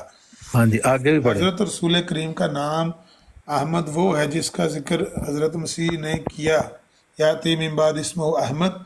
मिन बादी का लफ्ज़ जाहिर करता है कि वो नबी मेरे बाद बिला फसल आएगा, यानी मेरे और उसके दरमियान कोई नबी ना होगा। यही है ना तहरीर? आगे भी पढ़ ले, आखिरी 3 लाइन। नहीं वो मेरे सामने नहीं है इसका। हाँ उसमें भी यही लिखा है, मुबश्शिर बिरसूल याती मिन बाद इस्मुहु अहमद में बशारत है। इसके 2 ही पहलू हैं, यानी एक तो आपका वजूद ही बशारत था क्योंकि बनी इसराइल के ख़ानदान से नबूवत का खात्मा हो गया। दूसरे ज़बान से भी बशारत दी, यानी आपकी पैदाइश में भी बशारत थी और ज़बानी भी। ये उससे अगली 3 लाइनें, यानी इसके मिसाक हज़रत मोहम्मद सल्लल्लाहु अलैहि वसल्लम और कोई आई नहीं, हो ही नहीं सकता। ठहर जो जरा, करने थोड़ा कोई इलाज करो इलाज। नहीं आमर भाई, अगर ऐसी बात हो तो फिर तो एक मसला और खड़ा हो जाएगा। मसला यही है कि एक दफा मिर्जा वो साहब मसला ने तो लेने खड़ा की हुआ है, एक लेकिन दफा हम तो कहते हैं मिर्जा महमूद साहब ने वो जो भी लिखा उन्होंने नहीं गलत नहीं लिखा, नहीं हम नहीं, उसको नहीं, मानते मैं वो बात नहीं कर रहा। ये मिर्जा साहब की अभी 2 तहरीरें आ जाएंगी ना। एक जगह पे इसी आयत को कोट करके वो कहते हैं कि इससे मुस्ताब जो है वो रसूलुल्लाह सल्लल्लाहु अलैहि वसल्लम है, और दूसरी जगह में इसी आयत को कोट करके वो कहते हैं कि मोहम्मद रसूलुल्लाह सल्लल्लाहु अलैहि वसल्लम के क्योंकि 2 है नाम, मतलब वो मोहम्मद भी हैं और अहमद भी हैं, जबकि ये पेशगोई मुजर्रद अहमद के लिए है और मुजर्रद अहमद सिर्फ मैं ही हूँ। हाँ तो यही उन्होंने आप इजाला हम सारा पढ़े, उसमें सारा वक्त यही कहा है, बरूजी तौर पर उनका आना है। असल मिसाक तो इसके हज़रत मोहम्मद सल्लल्लाहु अलैहि वसल्लम है। हज़रत मोहम्मद सल्लल्लाहु अलैहि वसल्लम बरूजी तौर पर आएंगे तो वो हज़रत मोहम्मद सल्लल्लाहु अलैहि वसल्लम ही रहेंगे ना। नहीं चौहान साहब, आप बात नहीं समझे ना कि एक आयत को कोट करके उन्होंने ये दूसरा जगह में तहरीर है ना, ये अजाला वहाँ वाली। हाँ जी, मैं उसी की बात कर रहा हूँ, मैं वही कह रहा हूँ। यहाँ पे उन्होंने साफ लिख दिया है कि मोहम्मद सल्लल्लाहु अलैहि वसल्लम के 2 नाम हैं, मोहम्मद और अहमद। इस वजह से वो तो कोई पेशगोई तो मजाक हो ही नहीं सकते, क्योंकि ये पेशगोई है मुजर्रद अहमद की, जो कि मैं हूँ।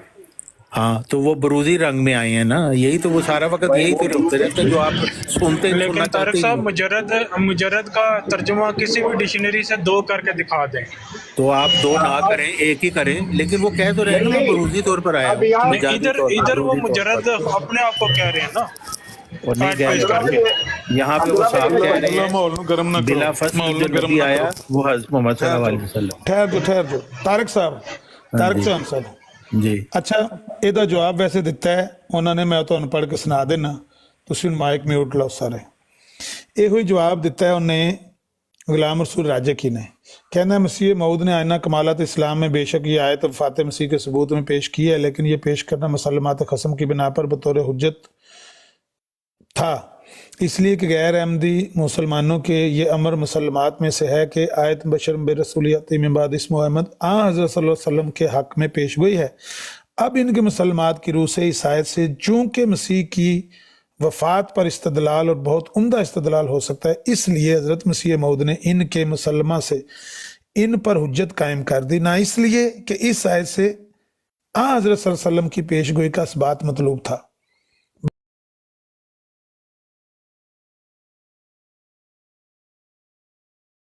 इस्लाम की यानी ईसा अलैहिस्सलाम की वफ़ात का सबूत पेश करना असल गरज थी। اور نہ حضرت مسیح اور حضرت مسیح موعود جاز المسیح میں لکھتے ہیں. اگلا والا بھی انہیں دیتا ہے نال غلام رسول راجی کی نے کہندا ہے اجاز المسیح میں مرزا صاحب لکھتے ہیں کہ موسیٰ علیہ السلام نے اپنے مسیل محمد رسول اللہ صلی اللہ علیہ وسلم کی پیشگوئی کی اور مسیح نے اپنے مسیل یعنی احمد رسول اللہ کی جو میں ہوں میری پیشگوئی کی. ان کی کرنا جائے تو کیا اس میں میرا مطلب ہے کہ آپ اتنے خوش ہو جاتے ہیں. بھئی مرزا صاحب نے کیٹیگوریکلی جب بتا دیا کہ ان کا آنا بروز محمد کے طور پر ہے تو جو بھی وہ ان کی صفت ہے وہ اس کا وہ اظہار ہوگا ان میں. لیکن ہے تو وہ حضرت محمد صلی اللہ علیہ وسلم کی صفت ہے نا. بات تو ہم یہ کر رہے ہیں. اچھا اب صفت کی طرف اب پھر آپ گئے نا صفت کی طرف. ہاں اب صفت کی طرف نام بھی ان کا اسی سے وہی مراد ہے. اسم و آمد کی پیشگوئی بھی ان کے متعلق ہے. ہاں تو وہ صفاتی نام بھی احمد ہے ان کا اور ذاتی نام بھی احمد ہے.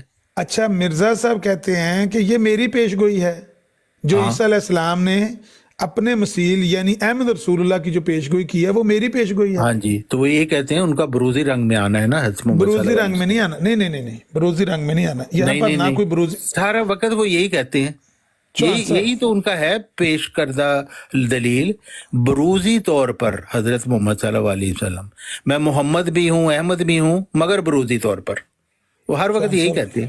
یہاں پر کہاں بروزی ہے. یہاں کہاں لکھا ہے بھئی ان کا مضمون ہی ہے. اب آپ کہتے ہیں جیسے آپ کہتے ہیں کہ جی انہوں نے کہا کہ 14ویں صدی جو ہے وہاں پہ میرے لیے چاند اور سورج نے گواہی دی. ان کے لیے صرف چاند نے گواہی دی. بھی جو کہتا ہے کہ میں کچھ ہے ہی نہیں سارا کچھ وہی ہے حضرت محمد صلی اللہ علیہ وسلم سب کچھ مجھے انہی سے ملا ہے. تو اگر اس کے لیے 10 سورج بھی گواہی دیں گے تو وہ تعریف تو حضرت محمد صلی اللہ علیہ وسلم کی ہوئی تھی ہوگی. یہ تو باتیں پیشی ویلے سے لے کر ٹونی کرتا رہا جو اب آپ کر رہے ہیں. کیا میں کر رہا ہوں میں یہی. ہاں تو ٹونی اگر یہ بات کر رہا ہے وہ صحیح ہے ہی نہیں. مرزا صاحب سے الگ کوئی شے ہے ہی نہیں. وہ نبی پاک سے الگ کوئی شے ہے ہی نہیں. یہ تو کوئی دلیل نہیں نا. بھائی مرزا صاحب بار بار خود یہ کہہ رہے ہیں کہ میں بروزی رنگ میں ہوں. مجھے محمد اور احمد کا نام دیا مگر بروزی. طارق چوہان صاحب اس آیت کو کوٹ کر کے کہا مرزا صاحب نے کہا کہ میں بروزی رنگ میں اس آیت کا مصداق ہوں. اس آیت کو کوٹ کر کے اس آیت کو کوٹ کر کے کیوں بھی ان کا سارا مضمون یہی ہے. ہر جگہ وہ انہوں نے ساری لمبی تقریر تو نہیں کرنی کہ اس جگہ میں کہوں میں بروزی طور پر. ان کا آنے بروزی طور پر ہے. جو بھی وہ اپنے پاس سے پنچر لگا لیا وہ بروزی طور پر ہوگا. طارق چوہان صاحب سنے نا سنے تو صحیح نا. آپ نے کہا کہ اس آیت کو کوٹ کر کے کیوں کہیں جبکہ اسی آیت کو کوٹ کر کے انہوں نے کہا کہ عیسیٰ علیہ السلام کی بشارت میرے لیے تذکیر تو خود انہوں نے. میں نے اسی آیت کو کوٹ کر کے میں نے بتا دیا. وہ کہتے ہیں بلا فضل جو نبی آئے گا وہ حضرت محمد صلی اللہ علیہ وسلم ہے. اسم و آمد کی پیشگوئی میں بلا فصل نبی کی پیشگوئی ہے وہ حضرت محمد صلی اللہ علیہ وسلم. پھر وہ آپ کو منظور نہیں ہے. وہاں الزامی جواب دے رہے ہیں مسلمانوں کو. چلو وہاں اپنا لگے رہو پھر لگے رہو. اوتھے وہ کر رہے ہیں اوتھے وہ کر رہے ہیں یعنی تہاڈی مرضی منی جائے گی ہر صورت. یہ تو مرزا صاحب کا وتیرہ ہے اسی قرآن سے وفات مسیح ثابت. تو چلے ٹھیک ہے پھر تو کوئی بحث کا فائدہ نہیں کیونکہ آپ نے اپنی کرنی ہے تو بس ٹھیک ہے پھر تو کوئی فائدہ نہیں. ہم نے تحریر پڑھ کے آپ کو سنا دی آپ کو نہیں منظور ہم نے بھی پڑھ کے سنائی ہے نا. آپ یہ رونا پیٹنا لگے رہے. اچھا نہیں بھائی بحث نہیں لائی نا. یہ بھی مرزا صاحب نے لکھا کہ یہ پیشگوئی میرے لیے ہے. نہیں بھائی عامر بھائی نے ابھی جو تحریر پڑھی ہے نا یہ اجاز احمد کی یہاں پہ تو بالکل بات ہی واضح ہو گئی ہے نا کہ انہوں نے کہا ہے کہ جو موسیٰ علیہ السلام کی بشارت ہے نا وہ محمد ہیں محمد صلی اللہ علیہ وسلم اور عیسیٰ علیہ السلام کی جو خبر ہے وہ میں ہوں احمد. یہاں تو بات کلیئر ہو گئی دونوں کو واضح کر دی ہے. اچھا اب میں نے جانا ہے مجھے نا 2 منٹ بات کرنے دے. مائک سارا میوٹ رکھے. ایک تو ہوگی جی مرزا صاحب کی وہ تحریریں جو ہم نے آپ کے سامنے پیش کی ہیں. ان کے بعد ان کے پہلے خلیفہ بنے حکیم نور الدین صاحب وہ بھی کہتے ہیں کہ میں یہ آیت اسم و احمد والی آیت یہ اس کا مصداق مسیح موعود کو ہی مانتا ہوں. ان کے بعد ان کا دوسرا خلیفہ وہ بھی کہتا ہے کہ یہ آیت میں مسیح موعود کے بارے میں ہی مانتا ہوں. آگے سنیں. آگے ان کا سالہ ہے اس کا نام ہے میر محمد اسماعیل. وہ بھی کہتا ہے اور محمد اسحاق بھی کہتا ہے کہ یہ مرزا صاحب کے بارے میں ہی آیت ہے. پھر آگے سنیں ان کے مرید محمد سر آپ نے ثابت کرنا ہے انہوں نے یہ لکھا ہو کہ یہ آیت یہ اس کے میری بات سنیں پہلے جو آپ نے ثابت کرنا ہے نا وہ کیا چیز ہے. آپ نے ثابت کرنا ہے کہ اس اسمہ احمد کی پیشگوئی کے مصداق صرف مرزا صاحب ہیں, حضرت محمد صلی اللہ علیہ وسلم نہیں. یہ ہے مرزا محمود نے ثابت کیا. یہ ثابت آپ کریں, یہی ثابت کیا نا مرزا صاحب کی تحریر سے ثابت کریں نا بھائی. ایک منٹ چوہان صاحب, مرزا صاحب کی تحریر سے میں کہہ رہا ہوں ہوگی متنازع.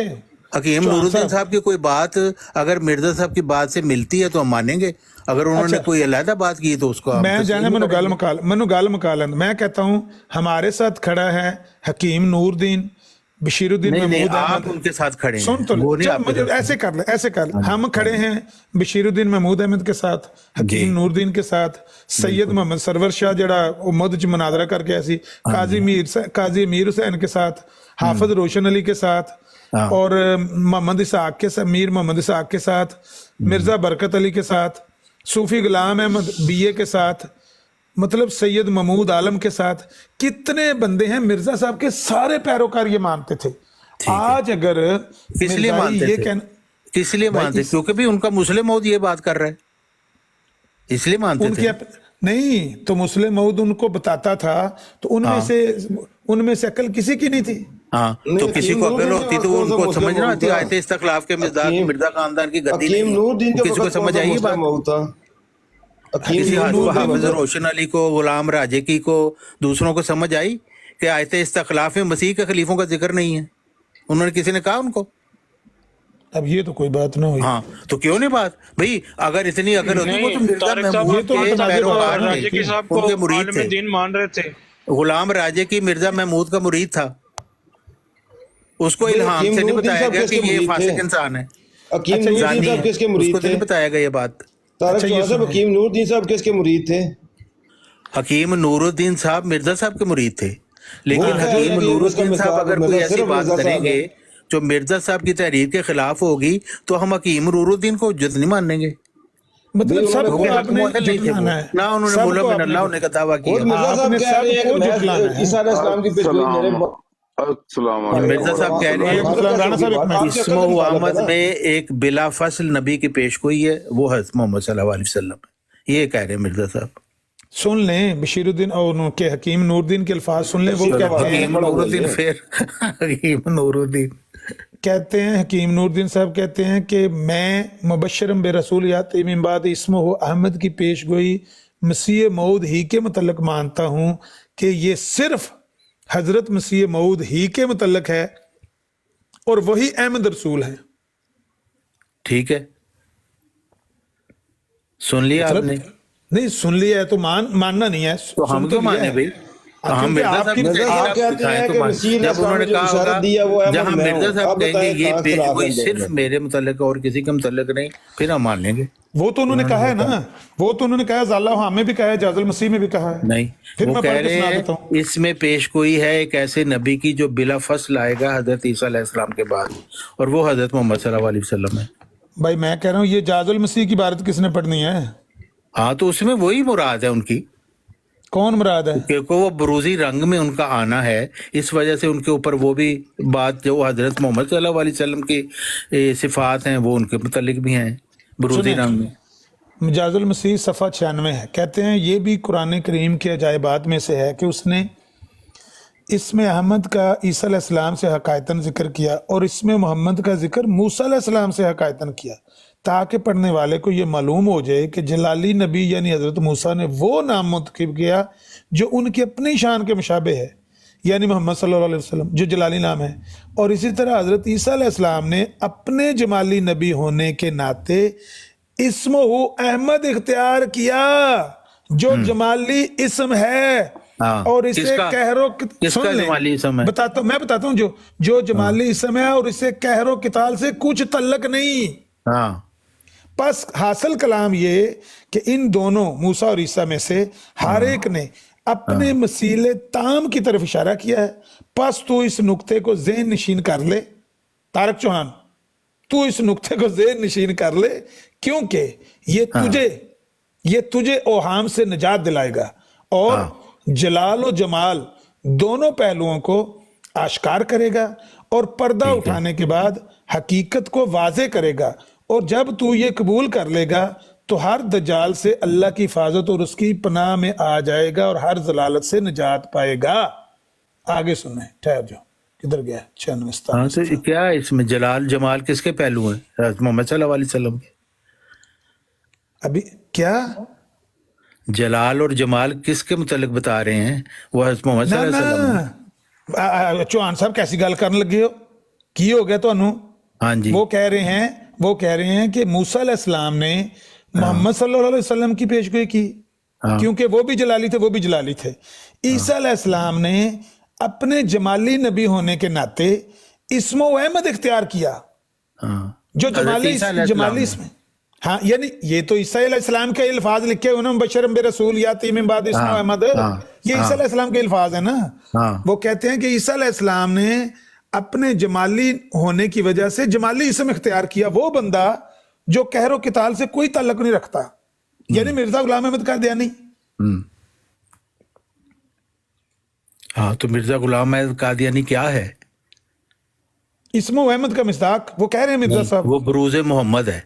इधर ना जाओ, उन्हें दूजे पासे ना तो खुद मूसा अलैहिस्सलाम की मिर्जा गुलाम अहमद बरूज मोहम्मद नहीं तो उसकी कोई हैसियत ही नहीं है। अमर भाई मैनू चुप करके ते आ 3-4 होरा नहीं मवान के ये वो जो जहाज दे ने ये बोली जांदे ने, या तुसी ते तर्क हल्दा बोलो या दूजे ने। अच्छा मैनू गल कर लें तर्क चौहान साहब ने, तुसी हौसला रखो। गल है कि जिहड़ी मिर्जा साहब ने यह गल कीती है, जिन्हों वो गुलाम रसूल राजे की भी बतौर दलील दे पेश कर रहे हैं और कह रहा है कि देखो मिर्जा साहब ने अपने आप नू इस्मो अहमद दा मिस्ताक आख्या और इस बुनियाद ते आख्या। मैं कहना कि तुसी गुलाम रसूल राजे की नालों सियाणे, बशीरुद्दीन महमूद अहमद नालों सियाणे, हकीम नूरुद्दीन नालों सियाणे, ते फिर इन्हां नू कावां ते मावां ने जम्मिया सी जिन्हां मिर्जा साहब दे हत्थे जाके बैतां कर लीआं ने। ये तो जाहिल सन सारे। हाँ, जाहिल सन। अगर उन्होंने मिर्जा महमूद की खिलाफत में उन्होंने कबूल किया और खलीफातुल मसीह उन्होंने बनाया आयत इस्तखलाफ तो जाहिल ही सी। किसी ने कहा नहीं कि केड़ी आयत है जिहदे विच मसीह ते खलीफियां दा जिक्र है? नहीं, वो तो तुहाडा ते उन्हां दा इक मुतनाज़ा मसला है ना, उन्होंने छड्ड दो फिलहाल। नहीं तो तुसी जाहिलियत दी गल कर रहे हो ना, अगर जाहिलियत दी मैं भी मिसाल ही दे रहे हैं, तुसी भी जाहिलियत दी मिसाल दे रहे हो। तुसी तो नेर ही पा दिंदा ना, इत्थे मसला बड़ा अजीबो गरीब खड़ा होया है। ये मसला तुसी बनाया होया है क्योंकि तुसी मिर्जा साहब नु हर सूरत एक गलत उन्हां दे मत्थे लाना चाहंदे हो चीज। अस्सी नहीं हकीम नूरुद्दीन बशीरुद्दीन महमूद अहमद भाई ਅਸੀਂ ਹਕੀਮ ਨੂਰਦੀਨ ਦੀ ਤੇ ਗੱਲ ਮੰਨਦੇ ਹੀ ਨਹੀਂ ਜਿੰਨੀ ਦੇਰ ਤੱਕ ਮਿਰਜ਼ਾ ਸਾਹਿਬ ਦੀ ਤਹਿਰੀਰ ਨਾ ਸਾਡੇ ਸਾਹਮਣੇ ਆਏ। ਹਕੀਮ ਨੂਰਦੀਨ ਨੂੰ ਅਸੀਂ ਹੱਕ ਮੁਅੱਦਲ ਨਹੀਂ ਮੰਨਦੇ। ਹਕੀਮ ਨੂਰਦੀਨ ਮੁਲਹਮ ਮਿਨ ਅੱਲਾ ਨਹੀਂ ਸੀ, ਨਾ ਉਹਨੇ ਦਾਵਾ ਕੀਤਾ ਇਸ ਚੀਜ਼ ਦਾ। चौहान साहब बशीरुद्दीन महमूद अहमद ते हकीम नूरुद्दीन मिर्जा साहब दी तहरीर दा ही मैना पे कटदे ने, जेड़ा तुसीं मनदे नहीं पिया। मैं ही कह रहे हैं वो मैना कट रहे ने, वो मैना असी मनन दे वास्ते ते साडे तो कोई जिम्मेदारी नहीं है। अच्छा बस ठीक, अच्छा चलो मैं आखिरी गल करके चलिया मैं। चलो सुन लो गल यह है, साडे नबी दी गल दी तशरीह साडे नबी दे सहाबा करन। हाँ, इत्थों कोई बंदा उठ के आखे कि मैं सहाबा नाल सियाणा वां, ये सहाबा जिहड़े ने उन्हां नूं नबी पाक दी गल सही नहीं समझ आई, मैं सही समझिया वां। ए शाम तो पहले मौलवी मेरा उहदी फित्तियां उड़ा देणगे कि तू सहाबा नाल सियाणा जम पिया। नबी पाक दी गल उन्हां नूं इंज नहीं हुण मनाओ, इंज नहीं हुण सहाबा दी मैं दसन लगा गल हुण सहाबा कराम दा नहीं। एक मिनट तुसीं गल करने ना, हुण देखो जिहड़ा किसी नूं नहीं मानदा सिर्फ मिर्जा गुलाम अहमद नूं मानदा, हुण ओनूं भी तो बनाना पैਣਾ ना, किस तरह बनाओगे हुण दसो। मैं कहना कि अमर भाई गल दसां की है, ये हैगे ने रूहानी मामलात। सिद्धी साहब गल करदा तो तुहाडे लई भी बाकियां लई भी ये ऐसे रूहानी मामलात ने, ऐसी ट्रांस जाके लिखे जाते ने या ओदी जात दे विच इल्जाम होके लिखे जाते ने कि जेडे आम बंदा जो नॉर्मल दिमाग दे नाल उस मामलात नूं उन्हां तहरीरां नूं सोचदा है ना, ਉਹਦਾ ਮਤਲਬ ਬਿਲਕੁਲ ਹੋਰ ਨਿਕਲਦਾ ਹੈ। ਮਿਰਜ਼ਾ ਸਾਹਿਬ ਉਸ ਵੇਲੇ ਟਰਾਂਸਫਾਰਮ ਹੋਏ ਸਨ ਜਿਸ ਵੇਲੇ ਉਹਨਾਂ ਨੇ ਇਹ ਗੱਲਾਂ ਲਿਖੀਆਂ ਸਨ ਨਾ। ਇਦਾਂ ਹੀ ਹੁੰਦਾ ਜਦੋਂ ਜਦੋਂ ਮਸੀਲੇ ਮੂਸਾ ਕਿਹਾ ਜਾਂਦਾ ਨਾ, ਰਸੂਲ ਕਰੀਮ ਵੀ ਟਰਾਂਸ ਹੀ ਹੁੰਦੇ ਸੀਗੇ। ਇਹ ਤੁਹਾਨੂੰ ਦੱਸਣਾ ਰਸੂਲ ਕਰੀਮ ਨੇ ਕਦੇ ਵੀ ਆਪਣੇ ਆਪ ਨੂੰ ਮਸੀਲੇ ਮੂਸਾ ਨਹੀਂ ਕਿਹਾ। ਇਹ ਮਿਰਜ਼ਾ ਸਾਹਿਬ ਦੀਆਂ ਸਭ ਘੜੀਆਂ ਟਰਮੀਨੋਲੋਜੀਜ਼ ਨੇ। ਸਾਡਾ ਇਹਨਾਂ ਗੱਲਾਂ ਨਾਲ ਕੋਈ ਤਲਕ ਨਹੀਂ ਹੈ। ਤੇ ਉਹਨਾਂ ਦਾ ਵੀ ਉਹ ਵੀ ਇਹੀ ਕਹਿਣ ਰਹੇ ਨਾ ਕਿ ਮੇਰਾ ਨੂਰੁੱਦੀਨ ਨਾਲ ਤੇ ਉਹਨਾਂ ਨਾਲ ਕੋਈ ਤਲਕ ਨਹੀਂ ਹੈਗਾ। ਮੈਨੂੰ ਸਮਝਾਓ ਜੇ ਮੇਰਾ ਸਾਨੇ ਕਹੀਏ ਤੇ ਫਿਰ ਇਹ ਰੌਲਾ ਬਣਦਾ ਨਾ। ਫਿਰ ਕੋਈ ਵੀ ਕਿਸੇ ਦੀ ਟ੍ਰਾਂਸਲੇਸ਼ਨ ਕਰੇਗਾ ਨਹੀਂ ਮੰਨਣਗੇ। ਬਾਹਰ ਅਗਰ ਤੁਸੀਂ नहीं आमिर भाई, एक और गल भी है ना कि तारिक चौहान साहब मिर्जा साहब ने कहा कि रूहुल कुद्दुस से खबर पाकर खड़ा जो होगा वो मेरे नाम पर बैत ले। ਹੁਣ ਤਾਰਿਕ ਚੌਹਾਨ ਸਾਹਿਬ ਦੇ ਵਾਲਿदैन ਨੇ ਕਿਹਦੇ ਹੱਥ ਤੇ ਬੈਠ ਕੀਤੀ ਹੈ ਮਿਰਜ਼ਾ ਸਾਹਿਬ ਦੀ? ਮਿਰਜ਼ਾ ਸਾਹਿਬ ਇਹ ਜ਼ਰਾ ਸੁਣ ਲਓ। ਮਿਰਜ਼ਾ ਸਾਹਿਬ ਜਿਹੜੀ ਕੈਟੇਗੋਰੀਕਲੀ ਗੱਲ ਕਰ ਰਹੇ ਨਾ, ਇਹਨੂੰ ਪੱਲੇ ਬੰਦ ਰਿਆ ਕਰੋ। ਹਰ ਵੇਲੇ ਇਸ ਦੀ मतलब रोशनी ਦੇ ਵਿੱਚ ਉਹਨਾਂ ਦੀ तहरीरों ਨੂੰ समझा करो। वो कहते हैं, मगर मैं कहता हूँ कि हज़रत सल्लल्लाहु अलैहि वसल्लम के बाद जो दर हकीकत ख़ातमुन नबीन थे, मुझे रसूल और नबी के लफ्ज़ से पुकारे जाना कोई एतराज़ की बात नहीं, और ना इससे मोहर ख़त्मियत टूटती है, क्योंकि मैं बारहा बतला चुका हूँ کہ میں بموجب آیت واخرین منہم لما یہلکوا بہم بروزی طور پر وہی خاتم الانبیاء ہوں، اور خدا نے آج سے 20 برس پہلے براہین احمدیہ میں میرا نام محمد اور احمد رکھا ہے، اور مجھے حضرت صلی اللہ علیہ وسلم کا ہی وجود تیار قرار دیا ہے۔ بس اس طور سے حضرت صلی اللہ علیہ وسلم کے خاتم الانبیاء ہونے میں میری نبوت سے کوئی تزلزل نہیں آیا، کیونکہ ذل اپنے اصل سے علیحدہ نہیں ہوتا، اور چونکہ میں ذلی طور پر محمد ہوں صلی اللہ علیہ وسلم، پس اس طور سے خاتم النبیین کی مہر نہیں ٹوٹی، کیونکہ محمد صلی اللہ علیہ وسلم کی نبوت محمد تک کی محدود رہی۔ یعنی کیٹیگوریکلی بیان مرزا صاحب دا ہے، میں بروزی طور سے محمد صلی اللہ علیہ وسلم۔ اس کے بعد اگر وہ اسم و آمد کی پیشگوئی کے مستاق بنے تو وہ اس وجہ سے کہ حضرت محمد صلی اللہ علیہ وسلم کے متعلق وہ پیشگوئی، یہ ہے اصل پوائنٹ۔ اس طرح نہیں، مرزا اس طرح کبھی بھی نہیں مرزا صاحب نے، یہ تو آپ اپنے پاس منشر لگا رہے ہیں نا۔ اب آپ کہتے ہیں اسم و آمد ہر جگہ انہوں نے بروزی طور پہ کیوں نہیں لکھا؟ بھی ایک دفعہ کہہ دیا کہ میں بروزی طور پر، بھائی جب آیت کی بات انہوں نے کی ہے نا، میں ہر شاید چڑھ چکیا، میں سارا کچھ کر کے بندہ ਹੁਣ ਤੁਹਾਡੇ ਕੋ ਵੀ ਇੱਥੇ ਨਾ ਇੱਕ ਬੰਦੇ ਦਾ ਮੈਂ ਕਲੇਮ ਸੁਣਿਆ ਐਸੀ ਬਰਾੜ ਦੇ ਉੱਤੇ ਤੁਹਾਡੇ ਵਾਲੀ ਤੇ, ਉਹਨੇ ਕਿਹਾ ਜੇ ਆਮਨ ਨਜ਼ੀਰ ਝੂਠਾ ਤੇ ਮੈਂ ਜਿਹੜੇ ਮਰਜ਼ੀ ਫਿਰਕੇ ਚ ਕੋ ਮੈਂ ਚਲ ਜਾ। ਇਸ ਤਰ੍ਹਾਂ ਹੁੰਦਾ ਜਦੋਂ ਕਿਸੇ ਨਾਲ ਅਕੀਦਤ ਹੁੰਦੀ ਹੈ ਜਾਂ ਕਿਸੇ ਨਾਲ ਕੋਈ ਪਿਆਰ ਕਰਦਾ ਨਾ, ਉਹ ਉਹਦੇ ਵਿੱਚ ਨਾ ਉਹ ਸਮਝਦਾ ਕਿ ਜੋ ਮੈਂ ਕਹਿਣ ਮੇਰਾ ਦਿਮਾਗ ਆ ਜਾਂ ਮੇਰਾ ਜ਼ਿਹਨ ਆ ਜਾਂ ਮੇਰੀ ਤਬੀਅਤ ਆ ਉਹ ਉਹੀ ਬੋਲਣ ਡਿਆ ਆ। ਹੁਣ ਅਮਰ ਭਾਈ ਨੇ ਤਾਂ ਕੋਈ ਨਬੀ ਹੋਣ ਦਾ ਵਲੀ ਹੋਣ ਦਾ ਦਾਵਾ ਨਹੀਂ ਕੀਤਾ ਆ, ਲੇਕਿਨ ਕਈ ਅਕੀਦਤਮੰਦ ਐਸੇ ਹੁੰਦੇ ਨੇ ਜਿਹੜੇ ਅਮਰ ਨਜ਼ੀਰ ਨੂੰ ਸੁਣਦੇ ਨੇ ਔਰ ਉਹਨੂੰ ਚੰਗੇ ਲੱਗਦੇ ਨੇ, ਉਹਦੇ ਦਿਲ 'ਚ ਉਤਰਦੇ ਨੇ। ਉਹ ਸਮਝਦੇ ਜੋ ਅਮਰ ਬੋਲਣ ਡਿਆ ਮੈਂ ਹੀ ਬੋਲਣ ਡਿਆ ਨਾ। ਇਹ ਇਸੇ ਤਰ੍ਹਾਂ ਰਸੂਲੇ ਕਰੀਮ ਦੀ ਮਤਲਬ ਕਿ ਇੱਕ ਮਦਾਹ ਦੇ ਵਿੱਚ ਜੋ ਕੁਝ ਮਿਰਜ਼ਾ ਸਾਹਿਬ ਨੇ ਲਿਖਿਆ, ਕਦੀ ਉਹ ਪੜ੍ਹ ਕੇ ਦੇਖ ਲਓ, ਜਾਂ ਉਹ ਰਸੂਲੇ ਕਰੀਮ ਦੀ ਜ਼ਾਤ 'ਚ ਜ਼ਮ ਕਰ ਲਿਆ ਉਹਨਾਂ ਨੇ ਮੁਹੱਬਤ ਦੇ ਵਿੱਚ ਆਪਣੇ ਆਪ ਨੂੰ। ਜਦੋਂ ਉਹਨਾਂ ਦਾ ਸ਼ੇਰ ਵੀ ਹੈ ਕਿ ਅਦੂ ਜਬ बढ़ गया शोरब गाम में निहा हम हो गए यारे निहा में। ਇਹ ਤੁਸੀਂ ਉਹਨਾਂ ਦੀ ਕੈਫੀਅਤ ਨੂੰ ਸਮਝੋਗੇ ਤੇ ਤੁਹਾਨੂੰ ਕਲਾਮ ਵੀ ਸਮਝ ਆਏਗਾ, ਉਹਨਾਂ ਦੀ ਤਹਿਰੀਰਾਂ ਵੀ ਸਮਝ ਆਉਣਗੀਆਂ ਤੇ ਉਹਨਾਂ ਦੇ ਕਲੇਮ ਵੀ ਸਮਝ ਆਉਣਗੇ। ਅਦਰਵਾਈਜ਼ ਕੋਈ ਬੰਦਾ ਸਮਝ ਨਹੀਂ ਸਕਦਾ। ਜੇ ਜ਼ਾਤੀਅਤ ਤੇ ਅਟੈਕ ਕਰੋਗੇ ਜਾਂ ਸਿਰਫ ਇਹ ਸਮਝੋਗੇ ਕਿ ਬੰਦਾ ਕੌਣ ਸਮਝਾ ਰਿਹਾ ਸਾਨੂੰ ਜਿਹੜਾ ਆਪੂ ਛੱਡ ਬੈਠਾ ਹੈ। ਰਾਣਾ ਸਾਹਿਬ ਮਿਰਜ਼ਾ ਸਾਹਿਬ ਫਿਰ ਲੈਣ ਹੀ ਕਿਹਾ ਇਹਨੇ। ਮੇਰੀ ਗੱਲ ਮੁੱਕ ਜੇ ਮਿਰਜ਼ਾ ਸਾਹਿਬ ਦੀ ਗੱਲ ਸਮਝ ਨਹੀਂ ਆਵਣੀ, ਮੈਨੂੰ ਦੱਸੋ ਰਾਣਾ ਸਾਹਿਬ, ਜੇ ਆਮ ਬੰਦੇ ਨੂੰ ਸਮਝ ਨਹੀਂ ਆਵਣੀ। ਅਮਰ ਭਾਈ ਕੁਰਾਨ ਕਿਹਨੂੰ ਸਮਝ ਆ ਗਿਆ? ਕਿਉਂ ਭੇਜਦਾ ਕੁਰਾਨ?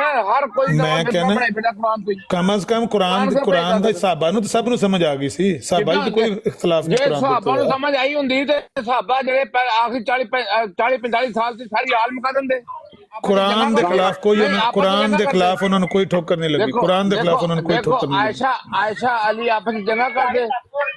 ਉਹ ਦੁਨਿਆਵੀ ਮਾਮਲਾਤ ਨੇ, ਦੁਨਿਆਵੀ ਮਾਮਲਾ ਨਹੀਂ, ਉਹ ਇੰਤਜ਼ਾਮੀ ਮਾਮਲਾਤ ਹੋਏ ਨੇ ਨਾ, ਇੰਤਜ਼ਾਮੀ ਮਾਮਲਾ। ਉਹ ਖਿਲਾਫਤ ਮੈਂ ਕਹਿੰਦਾ ਜੇ ਸਭ ਤੋਂ ਵੱਡੇ ਨਬੀ ਦੀ ਸੁਹਬਤ ਤੇ ਆ ਕੇ ਵੀ ਜੇ ਇਹ ਆਪਸ ਵਿੱਚ ਲੜਦੇ ਰਹੇ ਨੇ ਬਾਅਦ ਚੋਂ ਭਾਈ, ਨਹੀਂ ਦੁਨੀਆ ਦੀ ਜਿਹੜੀ ਇਹ ਉਹ ਹਕੂਮਤ ਦੇ ਵਿੱਚ ਇੰਤਜ਼ਾਮੀ ਮਾਮਲਾਤ ਸੁਣੋ ਸੇ ਨਾ ਰਾਣਾ ਸਾਹਿਬ। ਰਾਣਾ ਸਾਹਿਬ ਮੇਰੀ ਗੱਲ ਸੁਣੋ। ਮੇਰਾ ਮਾਮਲਾ ਮੁੱਕ ਲੈਂਦੇ ਹੋ, ਫਿਰ ਤੁਸੀਂ ਜੋ ਕੁਝ ਮਰਜ਼ੀ ਮੈਨੂੰ ਕਹੋਗੇ ਮੈਂ ਅਮਰ ਭਾਈ ਸੁਣਾਗਾ, ਮੈਂ ਇੱਜ਼ਤ ਕਰਦਾ। ਵੀ ਗੱਲ ਇਹ ਹੈ ਕਿ ਲੜਨ ਕੌਣ ਡਿਆ? ਰਾਣਾ ਸਾਹਿਬ ਤੁਸੀਂ ਜਿਹਨੂੰ ਛੱਡਿਆ, ਜਿਸ ਮਜ਼ਹਬ 'ਚ ਪੈਦਾ ਹੋਏ ਸੀ ਨਾ, ਜਿਹਨੂੰ ਛੱਡਿਆ ਉਹਦੇ ਬਾਰੇ ਦੱਸੋ, ਉਹਨਾਂ ਦੀ ਖਿਲਾਫਤ ਦੇ ਝਗੜੇ ਦੱਸੋ। ਮੇਰੀ ਅਮਰ ਭਾਈ ਨਾਲ ਗੱਲ ਹੋਣੀ, ਮੈਨੂੰ ਕੌਣ ਬੋਲਣ ਡਿਆ? ਇੱਧਰ 2 ਮਿੰਟ ਚੁੱਪ ਕਰ ਲਿਆ ਪਲੀਜ਼। ਮੈਂ ਅਮਰ ਭਾਈ ਨਹੀਂ, ਤੁਹਾਨੂੰ ਇਹ ਇਜਾਜ਼ਤ ਨਹੀਂ ਹੋਵੇਗੀ ਕਿ ਤੁਸੀਂ ਇੱਕ ਤੇ ਛੱਡ ਬੈਠੇ ਹੋ ਮਜ਼ਾਹਿਬ ਨੂੰ, ਦੂਸਰਾ ਆ ਕੇ ਤੇ ਸਾਡੇ ਸਹਾਬਾ ਦੀ ਆ ਕੇ ਗੁਸਤਾਖੀ ਕਰੋ। ਤੁਸੀਂ ਕਰਨੀ ਹੈ ਨਾ, ਜਿਸ ਮਜ਼ਹਬ 'ਚ ਪੈਦਾ ਹੋਏ ਹੋ ਨਾ, ਗੱਲਾਂ ਕਰੋ। ਇਹ ਵੀ ਇਹਨਾਂ ਨੇ ਮਾਰਿਆ, ਇਹ ਵੀ ਇਹਨਾਂ ਨੇ ਮਾਰਿਆ। ਤੁਹਾਡੀ ਨਾ ਹੋ ਜਾਣੀ ਹੈ ਸਾਈ ਅਮਰ ਭਾਈ ਐਨੇ ਜੋਗੇ ਜੇ ਸਿਰਫ ਤੁਹਾਡੇ ਕੋਲ ਚਲੋ ਨਹੀਂ ਰਾਣਾ ਸਾਹਿਬ ਤੁਸੀਂ ਗਲਤ ਗੱਲ ਕਰ ਰਹੇ ਹੋ ਜੀ। ਬੰਦੇ ਨੇ ਆਖਿਆ ਕਿ ਵੀ ਆਮਰ ਅਗਰ ਝੂਠ ਬੋਲੇ ਤੇ ਮੈਂ ਮਦਦ ਕਰ ਦੇਗਾ, ਮੈਂ ਨਹੀਂ ਸੀ। ਮੈਂ ਇਹ ਕਿਹਾ ਸੀ ਕਿ ਆਮਰ ਭਾਈ ਦਾ ਦਿੱਤਾ ਹੋਇਆ ਹਵਾਲਾ ਅਗਰ ਸਾਬਤ ਕਰ ਦਿਓ ਮੈਂ ਮਰਜ਼ਈ ਹੋ ਜਾਣਾ। ਮੈਂ ਇਹ ਨਹੀਂ ਕਿਹਾ ਸੀ ਝੂਠ ਨਹੀਂ ਮਾਰਿਆ ਤੇ ਮੈਂ ਤੁਸੀਂ ਤਾਂ ਆਪਣੇ ਕੋਲੋਂ ਗੱਲਾਂ ਕਰ ਰਹੇ ਹੋ। ਮੈਂ ਕਿਹਾ ਸੀ ਉਹਨਾਂ ਦਾ ਕੋਈ ਹਵਾਲਾ ਦਿੱਤਾ ਹੋਇਆ। ਠੀਕ ਹੋ ਗਿਆ, ਕਿਸੇ ਹੋਰ ਪਾਸੇ ਚਲੀ ਗਈ ਹੈ, ਲੜਾਈ ਹੋ ਜਾਣੀ ਹੈ ਤੇ ਜਿਹੜੀ ਬਹਿਸ ਹੋ ਰਹੀ ਹੈ ਨਾ ਉਹਦੇ ਤੇ ਮੈਂ ਇੱਕ ਆਪਣਾ ਨੁਕਤਾ ਬਿਆਨ ਕਰਦੇ ਆ ਤੇ ਇਜਾਜ਼ਤ ਦਿਓ। ਜਿਸ ਮਜ਼ਹਬ ਨੂੰ ਇਹਨਾਂ ਨੇ ਛੱਡਿਆ, ਜਿਸ ਮਜ਼ਹਬ 'ਚ ਪੈਦਾ ਹੋਏ ਸੀ ਉਹਦੇ ਖਿਲਾਫ ਗੱਲ ਨਹੀਂ ਕਰਦੇ। ਮੈਂ ਚੱਲਿਆ, ਤੁਸੀਂ ਜੇ ਲੜਨਾ ਹੈ ਨਾ, ਮੇਰੀ ਗੱਲ ਸੁਣੋ, ਮੈਂ ਚੱਲਿਆ, ਤੁਸੀਂ ਲੜਨਾ ਤੇ ਆਪਣੇ ਨੈਣਾ ਪ੍ਰੈਣਾ ਨਾਲ ਤੇ ਛਡਾਣਾ, ਕਿਸੇ ਤੋਂ ਛਡਾਣਾ। ਮੈਂ ਤੇ ਚੱਲਿਆ, ਮੇਰਾ ਟਾਈਮ ਖਤਮ ਹੋ ਗਿਆ, ਓਵਰ ਹੋ ਗਿਆ। ਉਹ ਇਹਨਾਂ ਮੈਨੂੰ ਮੈਂ ਬਿਆਨ ਨਾ ਪਿਓ ਮੌਜੂ ਦੇ ਰਵੀ ਇਹ ਇੱਧਰ ਉੱਧਰ ਨਾ ਜਾਓ, ਛੱਡ ਦਿਓ ਇਹਨਾਂ ਗੱਲਾਂ ਨੂੰ। ਤੇ ਮੈਂ ਇੱਕ ਨੁਕਤਾ ਬਿਆਨ ਕਰਨ ਲੱਗਾ ਸਾਂ ਕਿ ਜਿਸ ਤਰ੍ਹਾਂ ਇਜਾਜ਼ਤ ਅਹਿਮਦੀ ਅਲੀ ਆਮਰ ਭਾਈ ਨੇ ਜਿਹੜੀ ਤਹਿਰੀਰ ਪੇਸ਼ ਕੀਤੀ ਹੈ ਨਾ, ਉਹਦੇ ਤੇ ਤਾਰਿਕ ਚੌਹਾਨ ਸਾਹਿਬ ਇਹ ਕਹਿ ਰਹੇ ਨੇ ਕਿ ਉਹ ਬਰੂਜ਼ ਦੇ ਤੌਰ ਤੇ ਉਹਨਾਂ ਨੇ ਆਪਣੇ ਆਪ ਨੂੰ ਆਖਿਆ, ਜਦਕਿ ਮੈਂ ਤੁਹਾਨੂੰ ਉਹ ਨੁਕਤਾ ਬਿਆਨ ਕਰ ਦੇਣਾ ਵਾ ਕਿ ਮਿਰਜ਼ਾ ਸਾਹਿਬ ਨੇ ਵੀ ਇੱਥੇ ਬਿਲਕੁਲ ਵਾਜ਼ੇ ਕਰ ਦਿੱਤਾ ਨੁਕਤਾ, ਕਿ ਉਹ ਨੁਕਤਾ ਇਹ ਵੇ ਕਿ ਇਹ ਮੰਨਦੇ ਨੇ ਕਿ ਜਿਹੜੇ ਰਸੂਲੁल्लाह सल्लल्लाहु अलैहि वसल्लम ਨੇ ਉਹਨਾਂ ਦਾ ਨਾਮ ਮੁਹੰਮਦ ਹੈ, ਉਹਨਾਂ ਦੀ ਸਿਫਤ ਜਿਹੜੀ ਹੈ ਉਹ ਅਹਿਮਦ ਹੈ, ਸਿਫਤ ਉਹਨਾਂ ਦੀ ਅਹਿਮਦ, ਜਦਕਿ ਜਿਹੜਾ ਹਕੀਕੀ ਨਾਮ ਹੈ ਉਹ ਮਿਰਜ਼ਾ ਸਾਹਿਬ ਦਾ ਅਹਿਮਦ, ਉਹ ਰਸੂਲੁल्लाह सल्लल्लाहु अलैहि वसल्लम ਦਾ ਨਾਮ ਅਹਿਮਦ ਨਹੀਂ ਹੈ। ਤੇ ਇੱਥੇ ਮਿਰਜ਼ਾ ਸਾਹਿਬ ਨੇ ਚੀਜ਼ ਬਿਲਕੁਲ ਕਲੀਅਰ ਕਰ ਦਿੱਤੀ ਹੈ ਕਿ ਦੋ ਬਿਸ਼ਾਰਤਾਂ ਨੇ, ਇੱਕ ਬਿਸ਼ਾਰਤ ਹੈ ਜਿਹੜੀ ਕਿ ਦਿੱਤੀ ਹੈ ਮੂਸਾ अलैहिस्सलाम ने, और दूसरी बिशारत है ਜਿਹੜੀ ਦਿੱਤੀ ਹੈ ਈਸਾ अलैहिस्सलाम ने। ਤੇ ਜਿਹੜੀ ਮੂਸਾ अलैहिस्सलाम ਨੇ ਬਿਸ਼ਾਰਤ ਦਿੱਤੀ ਹੈ ਉਹ ਦਿੱਤੀ ਹੈ ਮੁਹੰਮਦ सल्लल्लाहु अलैहि वसल्लम ਦੀ। ਹੁਣ ਇਹਦੇ ਵਿੱਚ ਸਿਫਤ ਕੋਣੀ, ਉਹ ਇਸਮ ਦੀ ਦਿੱਤੀ ਹੈ, ਨਾਮ ਦੀ, ਕਿ ਨਾਮ ਤੇ ਜਿਹੜਾ ਆਏਗਾ ਉਹ ਮੁਹੰਮਦ रसूलुल्लाह सल्लल्लाहु अलैहि वसल्लम। और ईसा अलैहिस्सलाम ने ਜਿਹੜੀ ਬਿਸ਼ਾਰਤ ਦਿੱਤੀ ਹੈ ਉਹ ਸਿਫਤ ਦੀ ਨਹੀਂ ਦਿੱਤੀ ਬਲਕਿ ਨਾਂ ਦੀ ਦਿੱਤੀ ਹੈ, ਜਿਹਦਾ ਮੁਜਰਦ ਨਾਂ ਹੋਏਗਾ ਅਹਿਮਦ, और मैं ਆ। ਇਹ ਦੋ ਪੇਸ਼ਗੋਈਆਂ ਨੇ, ਯਾਨੀ ਕਿ ਦੋ ਬੰਦੇ ਨੇ, ਦੋ ਪੇਸ਼ਗੋਈਆਂ ਨੇ। ਇੱਕ ਦੀ ਪੇਸ਼ਗੋਈ ਕੀਤੀ ਮੂਸਾ अलैहिस्सलाम ने और ਇੱਕ ਦੀ ਕੀਤੀ ਈਸਾ अलैहिस्सलाम ने। मूसा अलैहिस्सलाम ने मोहम्मद सल्लल्लाहु अलैहि वसल्लम की पेशगोई की है और ईसा अलैहिस्सलाम ने अहमद की की है। और अहमद कौन है? वो मिर्जा साहब ने। यह साहित्य सिर्फ मिर्जा साहब ने, मोहम्मद सल्लल्लाहु अलैहि वसल्लम नहीं है। ये नुकता बिल्कुल वाज़ेह किया मिर्जा साहब ने।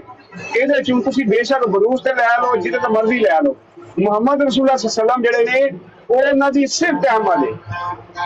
ਤੇ ਮਿਰਜ਼ਾ ਸਾਹਿਬ ਨੂੰ ਤੁਸੀਂ ਬੇਸ਼ੱਕ ਬਣਾਉਂਦੇ ਰਹੋ ਬਰੂਸੀ, ਨਾ ਜਿਹੜਾ ਮਿਰਜ਼ਾ ਸਾਹਿਬ ਨੇ ਆਪਣੇ ਤੇ ਫਿੱਟ ਕੀਤਾ ਹੈ ਕਿ ਅਹਿਮਦ ਪੇਸ਼ ਹੋਈ ਸਿਰਫ ਮਿਰਜ਼ਾ ਸਾਹਿਬ ਨੇ। ਜੀ।